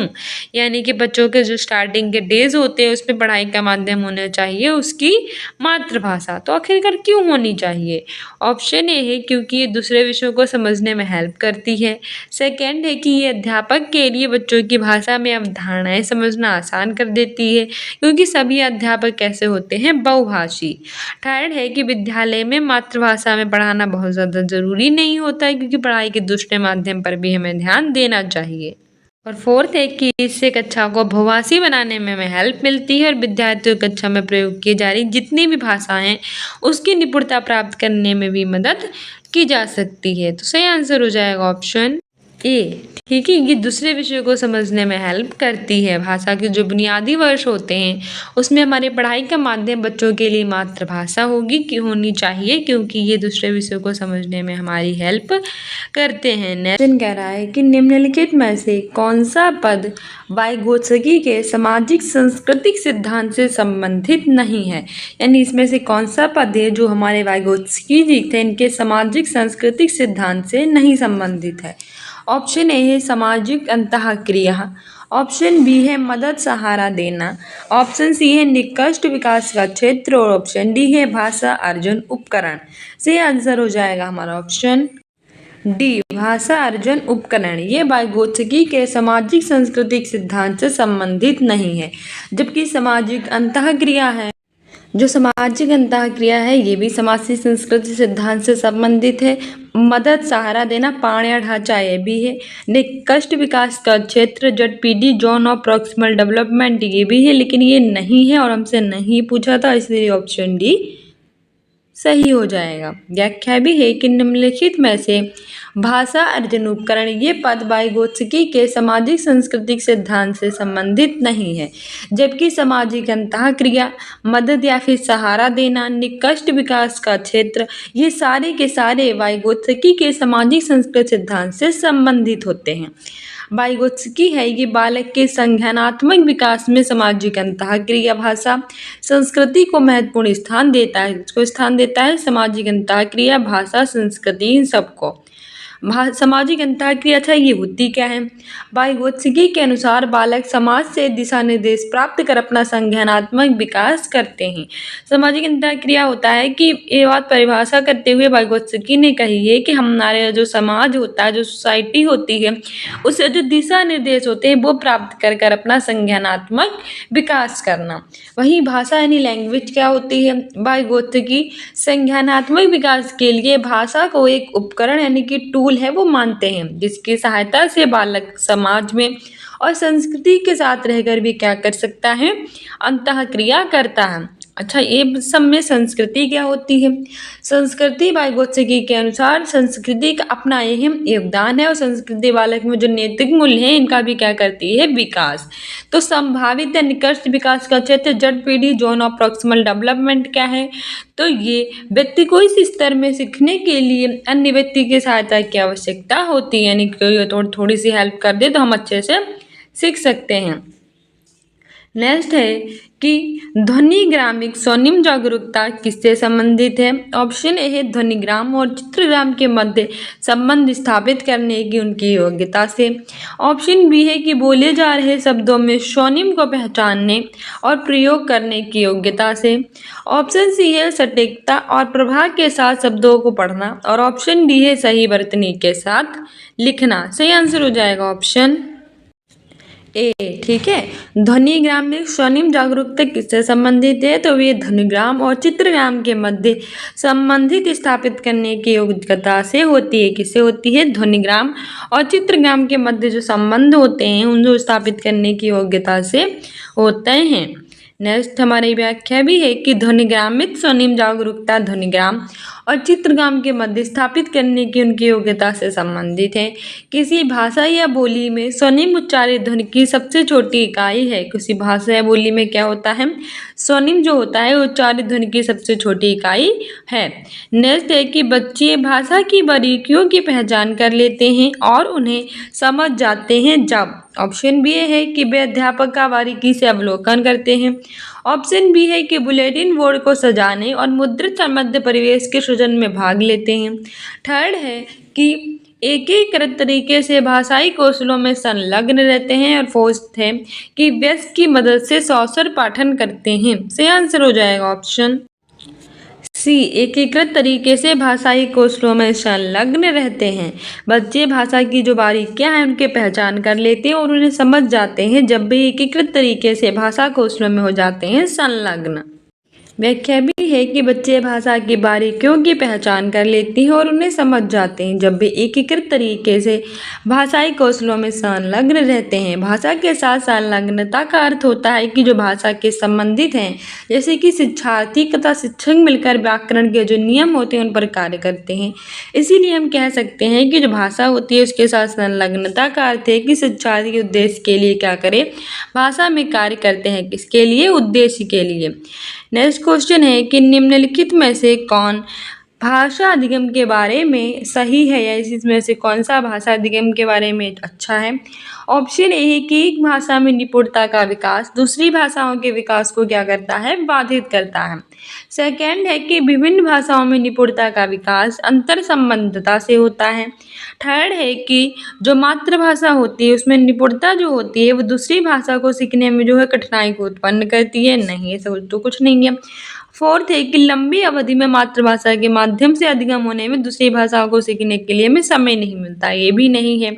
तो हमारा इसमें सही आंसर हो जाएगा ऑप्शन बी कि भाषा अधिगम के बारे में बिल्कुल ये बात सही है कि विभिन्न भाषाओं में निपुणता का विकास कैसे होता है? अंतर संबंधित होता है। हमारी व्याख्या भी है कि विभिन्न भाषाओं में निपुणता का विकास अंतर संबंधित होता है। भाषा के अधिगम के बारे में ये बिल्कुल सही है। भाषा को सीखना, भाषा अधिगम में हम ये कह सकते हैं कि मनुष्य अपने विचारों को अभिव्यक्त करने और समाज और परिवेश के साथ सामंजस्य स्थापित करने के लिए जिस प्रक्रिया द्वारा अपनी भाषा क्षमता का विकास करता है और वह प्रक्रिया ही क्या कहलाती है? भाषा अधिगम कहलाती है। गद्यांश को पढ़कर आंसर हमें देने होते हैं। गद्यांश से कि आंतरिक और बाहरी दोनों रूपों में स्वच्छता और निर्मलता एक बुनियादी आवश्यकता है। मन के शुद्ध और सात्विक विचार आंतरिक स्वच्छता के आयाम हैं। बाहरी स्वच्छता के अंतर्गत स्वास्थ्य, शिक्षा, पर्यावरण, अच्छी सामाजिक और आर्थिक स्थिति का समावेश होता है, जबकि बाहरी स्वच्छता का मूल आधार आंतरिक स्वच्छता है। मन की स्वच्छता मानव के व्यवहार को दर्शाती है। सत्य, शुद्धता, शांति, प्रेम और सम्मान जैसे आत्मा के जन्मजात गुणों का उल्लंघन प्राकृतिक विधि, विधान और व्यवस्था का उल्लंघन है। तो ये हमारा गद्यांश है और इसमें हमारा फर्स्ट क्वेश्चन कह रहा है कि आंतरिक स्वच्छता से संबंधित नहीं है। ऑप्शन ए है निर्मल विचार, ऑप्शन बी है शांति, ऑप्शन सी है प्रेम और ऑप्शन डी है शिक्षा। सही आंसर हो जाएगा ऑप्शन डी शिक्षा।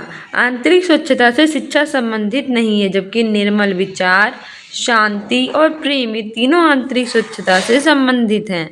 व्याख्या भी है कि आंतरिक स्वच्छता से शिक्षा संबंधित नहीं है।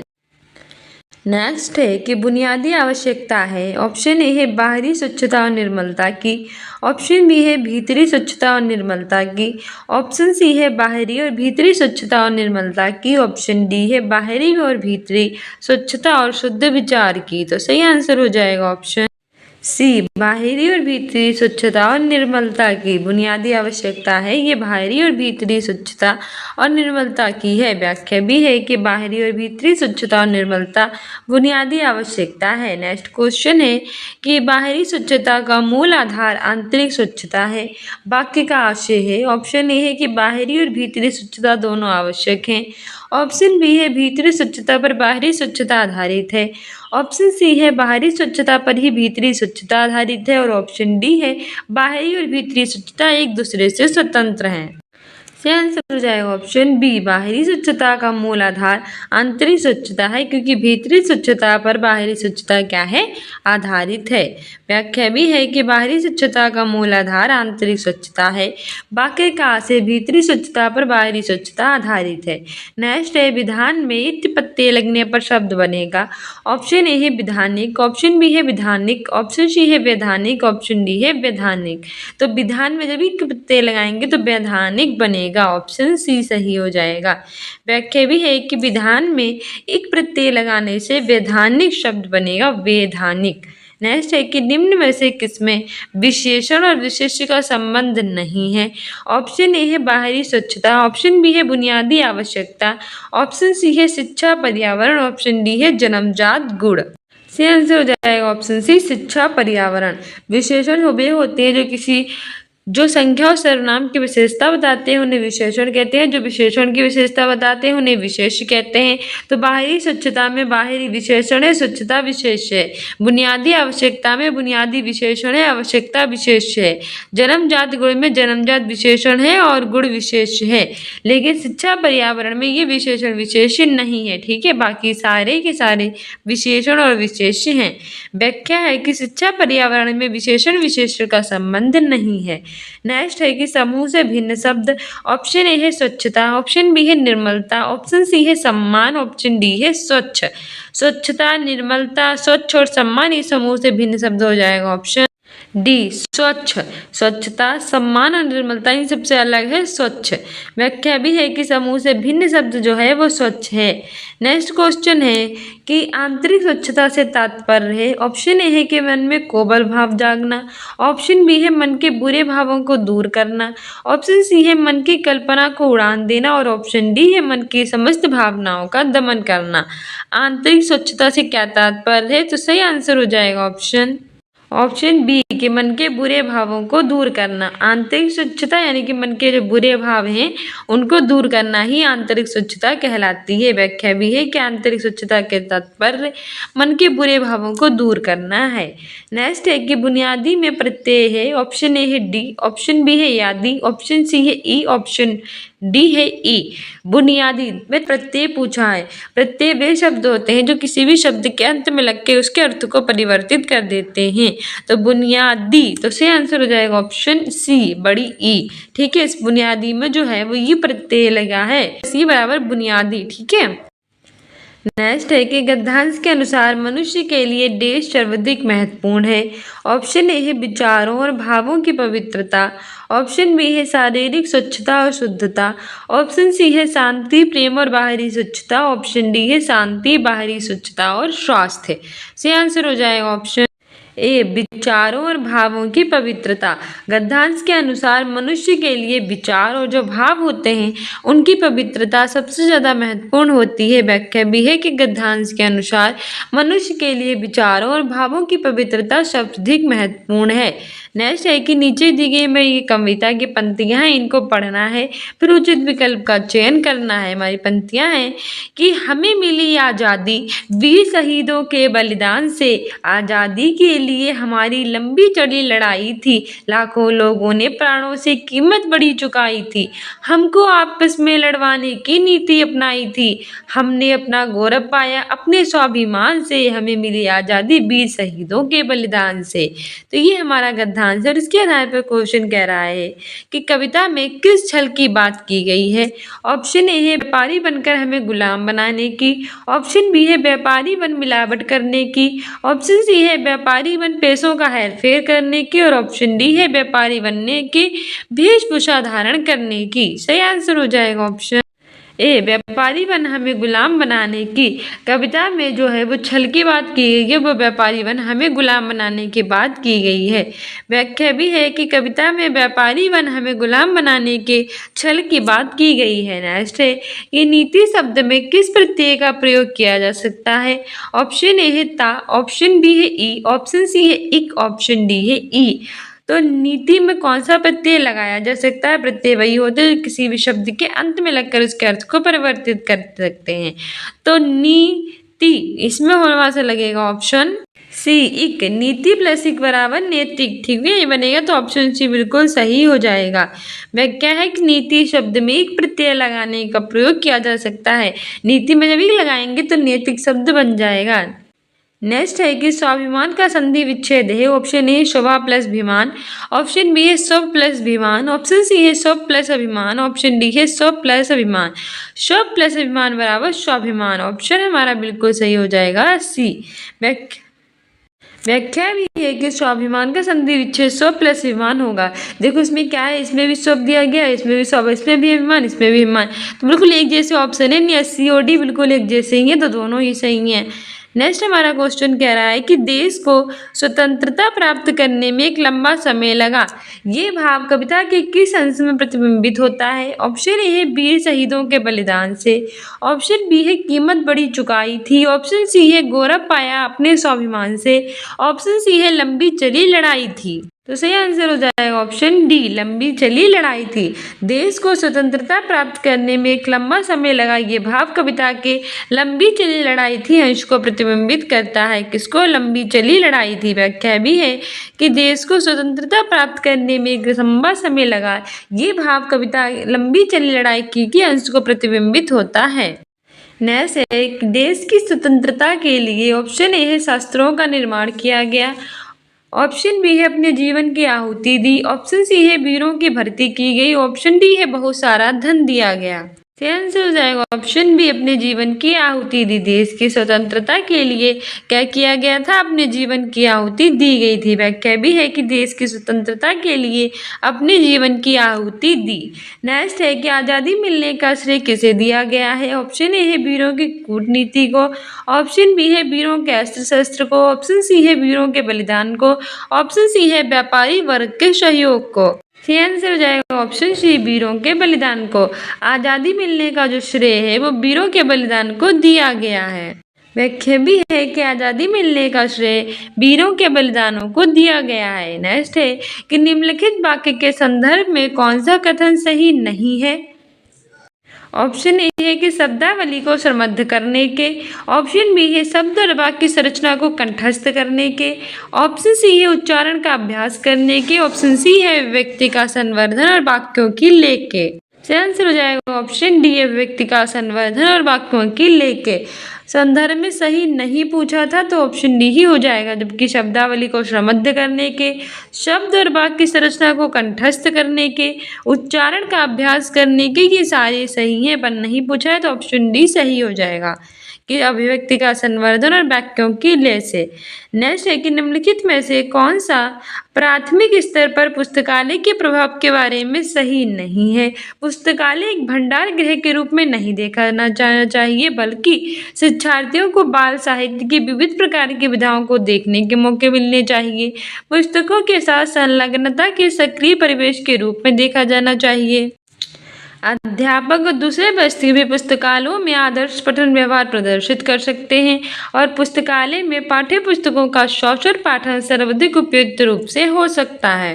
आंसर हो जाएगा ऑप्शन डी, पुस्तकालय में पाठ्य पुस्तकों का सौचर पाठन सर्वाधिक उपयुक्त रूप से हो सकता है। व्याख्या भी है कि पुस्तकालय एक भंडार गृह के रूप में नहीं देखा जाना चाहिए, बल्कि पुस्तकालय में पाठ्य पुस्तकों का सौचर पाठन सर्वाधिक उपयुक्त रूप से हो सकता है। कथन प्राथमिक स्तर पर पुस्तकालय के प्रयोग के बारे में सही नहीं है। नेक्स्ट है कि साक्षरता अर्जित करने के लिए किसमें निपुणता यानी कि मास्टरी होनी चाहिए। ऑप्शन ए ध्वन्यात्मक जागरूकता और प्रवाह, ऑप्शन बी है दृश्य साइट शब्दावली और प्रतिमानों की पहचान, ऑप्शन सी है डिकोडिंग और भाषा अवबोधन, ऑप्शन डी है सटीकता और ध्वन्यात्मक बोध। आंसर हो जाएगा ऑप्शन सी, डिकोडिंग और भाषा अवबोधन। साक्षरता अर्जित करने के लिए डिकोडिंग और भाषा अवबोधन में निपुणता यानी कि मास्टरी होनी चाहिए। व्याख्या भी है कि साक्षरता अर्जित करने के लिए डिकोडिंग और भाषा अवबोधन में निपुणता यानी कि मास्टरी होनी चाहिए। नेक्स्ट है निम्नलिखित में से कौन सा व्याकरण जो शिक्षण होता है यानी कि जो टीचिंग होती है उसको प्रभावशाली तरीके से पढ़ाने के बारे में सही नहीं है। ऑप्शन ए है कि वास्तविक संप्रेषण प्रस्तुत करना, ऑप्शन बी है व्याकरण के जो प्रासंगिक नियम होते हैं वे प्रस्तुत करना, ऑप्शन सी है संप्रेषण के अभ्यास के अवसर देना, और ऑप्शन डी है कि व्याकरण को उसके नियम कंठस्थ करके सिखाना।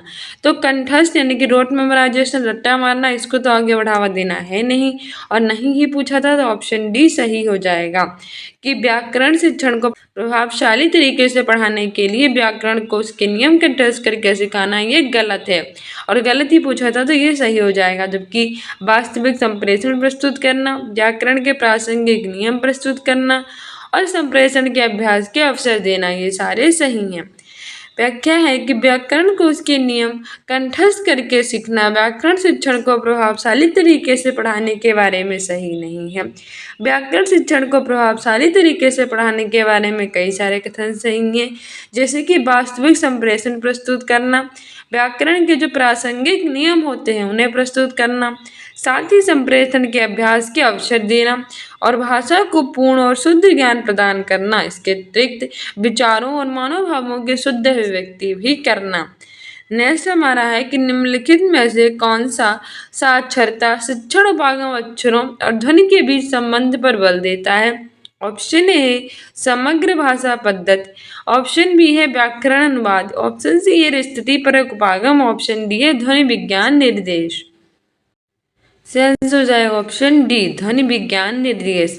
ये साक्षरता शिक्षण उपागम अक्षरों और ध्वनि के बीच संबंध पर क्या देता है, बल देता है। व्याख्या भी है कि ध्वनि विज्ञान निर्देश साक्षरता शिक्षण उपागम अक्षरों और ध्वनि के बीच संबंधों पर बल देता है। ध्वनि विज्ञान के अंतर्गत ध्वनियों का अनेक प्रकार से क्या किया जाता है, अनेक प्रकार से अध्ययन किया जाता है। नेक्स्ट है कि कक्षा 3 की अध्यापिका ने अपने शिक्षार्थियों से कहा कि वह अपने सहपाठियों से सकरा शब्द के प्रयोग की योग्यता से संबंधित 5 प्रश्न पूछेगी, जैसे कि क्या तुम तैर सकते हो। इस गतिविधि में यह प्रकार किस लिए है, यानी कि क्लास 3 की जो टीचर है उसने अपने स्टूडेंट से कहा है कि मैं आप लोगों से जो सकरा शब्द है इसके 5 प्रश्न करूंगी, जैसे कि तुम क्या तैर सकते हो, तो ये किस प्रकार का है। ऑप्शन ए है कि मौखिक प्रभाव विन्यास है, ऑप्शन बी है कि नियंत्रित मौखिक अभिविन्यास है, ऑप्शन सी है कि स्वच्छंद बोलना है और ऑप्शन डी है कि निष्क्रिय श्रवण है। आंसर हो जाएगा ऑप्शन ए मौखिक प्रभाव विन्यास है। क्या है अभ्यास, मौखिक प्रभाव अभ्यास है। व्याख्या भी है कि उपयुक्त गतिविधियों का यह प्रकार मौखिक प्रभाव अभ्यास है। नेक्स्ट है कि कक्षा 3 की अध्यापिका अपने कक्षा में पठन कोना सृजित करना चाहती है। बच्चों के लिए पुस्तकों का चयन करते समय उसे किस प्रकार के प्रश्न सबसे अधिक महत्वपूर्ण मानने चाहिए। ऑप्शन ए है कि क्या इन पुस्तकों के लेखक जाने माने हैं, बाल साहित्य के माननीय लेखक हैं, ऑप्शन बी है कि क्या पुस्तकें कक्षा के अधिकांश विद्यार्थियों के स्वतंत्र पठन स्तर के अनुसार लिखी गई हैं। थर्ड है कि क्या पुस्तकें तीसरी कक्षा की पठन पाठ्यचर्या के लक्ष्य को संबंधित करने में मदद करेगी। और फोर्थ है कि ये पुस्तकें एक से अधिक निर्देशात्मक प्रसंग में प्रयोग के लिए उपयुक्त हैं। से आंसर हो जाएगा ऑप्शन ए कि क्या इन पुस्तकों के लेखक जाने माने हैं और बाल साहित्य के माननीय लेखक हैं। क्लास 3 की जो टीचर है वो अपनी कक्षा में अपनी क्लासरूम में पठन को ना गुस्सा करना चाहती है, सृजित करना चाहती है। इसके लिए वो बच्चों से पुस्तकों का चयन करते समय जो है वो ऐसे प्रश्न पूछेगी, ठीक है, जैसे कि क्या इन पुस्तकों के लेखक जाने माने हैं और बाल साहित्य के माननीय लेखक हैं। व्याख्या भी है कि कक्षा 3 की अध्यापिका अपनी कक्षा में पठन कोना को सृजित करना चाहती है। बच्चों के लिए पुस्तकों का चयन करते समय इन पुस्तकों के लेखक जाने माने हैं, बाल साहित्य के माननीय लेखक के इस प्रश्न को सबसे अधिक महत्वपूर्ण जो है वो मानना चाहिए। नेक्स्ट है कि कौन सा उपागम विधि शिक्षार्थी के जीवन की वास्तविक परिस्थितियों में भाषा प्रयोग के मुख्य लक्ष्य से संबंधित है। ऑप्शन ए है प्राकृतिक उपागम, ऑप्शन बी है संप्रेषणात्मक उपागम, ऑप्शन सी है प्रत्यक्ष विधि डायरेक्ट, ऑप्शन डी है श्रव्य भाषिक विधि। से आंसर हो जाएगा ऑप्शन बी संप्रेषणात्मक उपागम। संप्रेषणात्मक उपागम शिक्षार्थी की जीवन की जो वास्तविक परिस्थितियां होती हैं उसमें भाषा प्रयोग के मुख्य लक्ष्य से क्या है, संबंधित है। व्याख्या भी है कि संप्रेषणात्मक उपागम जो है ये विधि शिक्षार्थी के जीवन की जो वास्तविक परिस्थितियां होती हैं उसमें भाषा प्रयोग के मुख्य लक्ष्य से संबंधित होता है। संप्रेषणात्मक उपागम पद्धति जो है वो शिक्षार्थी के उनके वाचन कौशल के विकास में क्या करती है, वाचन कौशल के विकास में सहायता करती है। और ये एक छात्र केंद्रित उपागम होता है। किसमें होता है, इसमें छात्र जो होता है वो सेंटर में होता है। यानी कि हमारे की जितनी भी पेडागोजी में होती है वो सारी की सारी छात्र केंद्रित होंगी, ना ही पाठ्य पुस्तक केंद्रित होगी, ना ही टीचर केंद्रित होगी और ना ही स्कूल केंद्रित होंगी। पाठ्य पुस्तक केंद्रित नहीं होंगी, ना टीचर सेंटर में होगा ना ही स्कूल सेंटर में कौन होगा, बच्चा होगा। नेक्स्ट है कि एक अध्यापक ने शिक्षार्थियों को अपने सहपाठियों से अपनी अभ्यास पुस्तिकाओं की अदले बदली कर जांचने के लिए कहा। इस कार्य का उद्देश्य क्या है।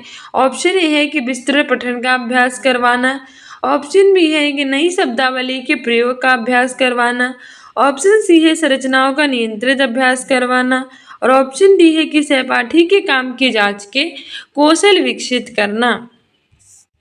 तो सही आंसर हो जाएगा ऑप्शन डी सहपाठी के काम के जांच के क्या को विकसित करना, कौशल।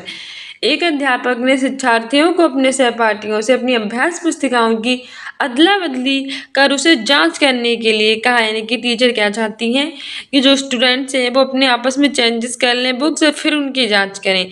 तो इसका उद्देश्य यही है कि वो अपने जो स्टूडेंट्स हैं उसके अंदर काम की जांच के कौशल को क्या करना चाहती हैं, विकसित करना चाहती हैं।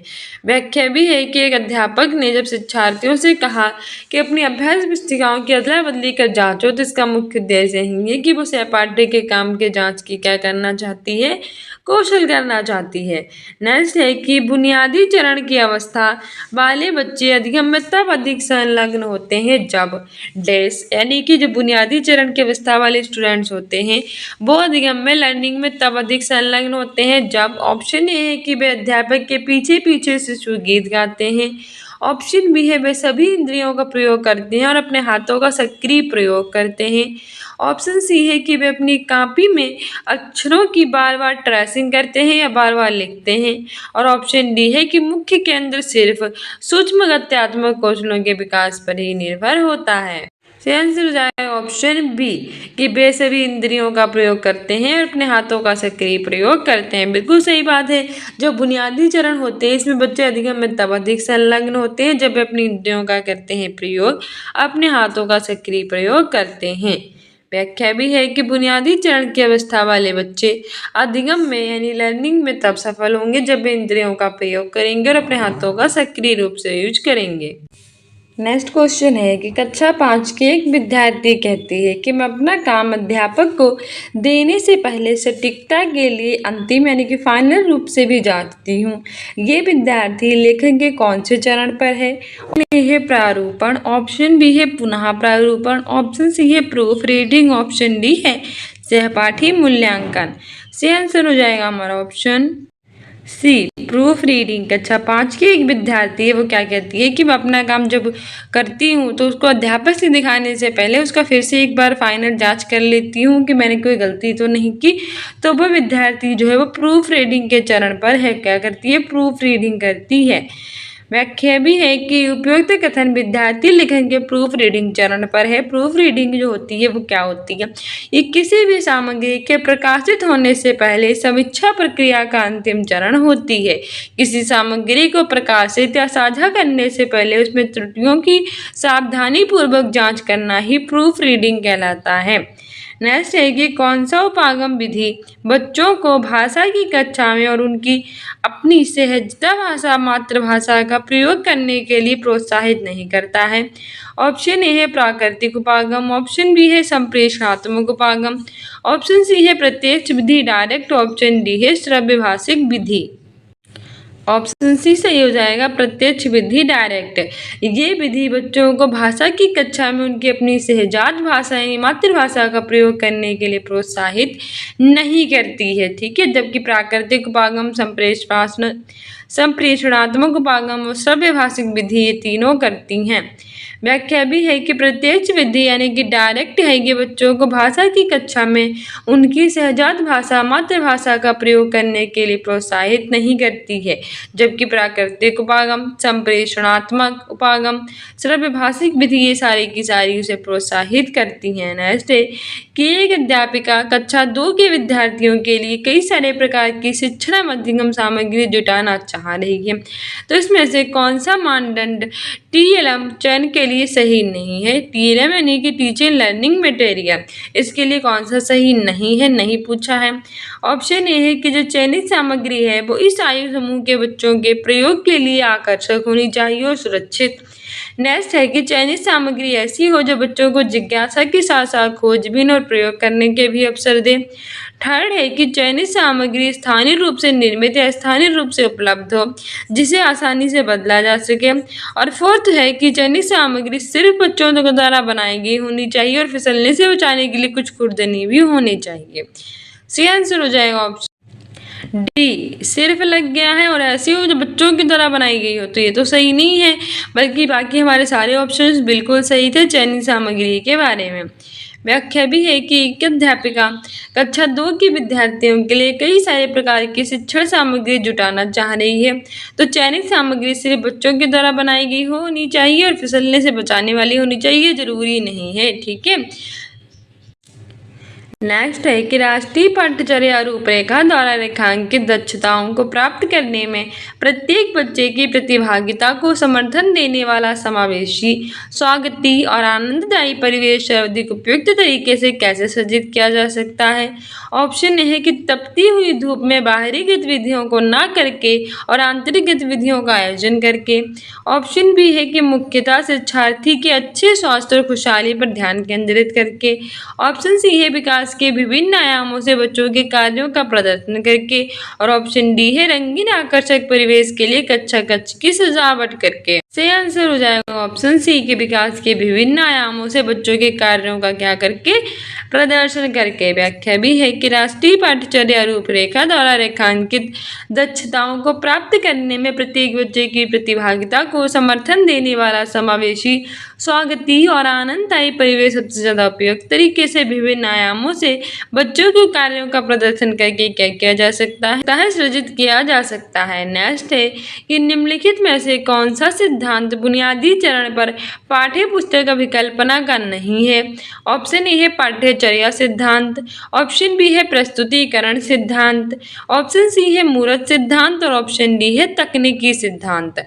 तो नहीं पूछा है, सही आंसर हो जाएगा ऑप्शन सी मूर्त सिद्धांत, ठीक है। ये बुनियादी चरण पर पाठ्य पुस्तक अभिकल्पना का नहीं है, जबकि पाठ्यचर्या, प्रस्तुतिकरण और तकनीकी ये सारे सिद्धांत हैं। व्याख्या भी है कि मूर्त सिद्धांत बुनियादी चरण पर पाठ्य पुस्तक अभिकल्पना का नहीं है। ये पाठ्य पुस्तक शिक्षण की प्रक्रिया में प्रभावी सुविधा के लिए उपयोग किया जाने वाला होता है उपकरण। पाठ्यचर्या सिद्धांत, प्रस्तुतिकरण सिद्धांत और तकनीकी सिद्धांत ये बुनियादी चरण पर पाठ्य पुस्तक अभिकल्पना के होते हैं। सो डियर स्टूडेंट्स, ये था हमारा सीटेट का प्रीवियस ईयर का पेपर जो 21 जनवरी 2024 को हुआ था। ये 1 to 5 का है। इसमें मैं आपको हिंदी, सीडीपी और जो मोस्ट इम्पॉर्टेंट क्वेश्चंस होते हैं एसएसटी वगैरह के और इसमें ईवीएस वगैरह के, वो सारे सॉल्व करवाऊंगी। कोई भी कंफ्यूजन है तो आप हमें इंस्टाग्राम और टेलीग्राम पे फॉलो कर लीजिए अपने एग्जाम में बेटर करने के लिए। मिलते हैं नेक्स्ट शॉर्ट्स में, नेक्स्ट वीडियो में। Don't forget to subscribe my channel.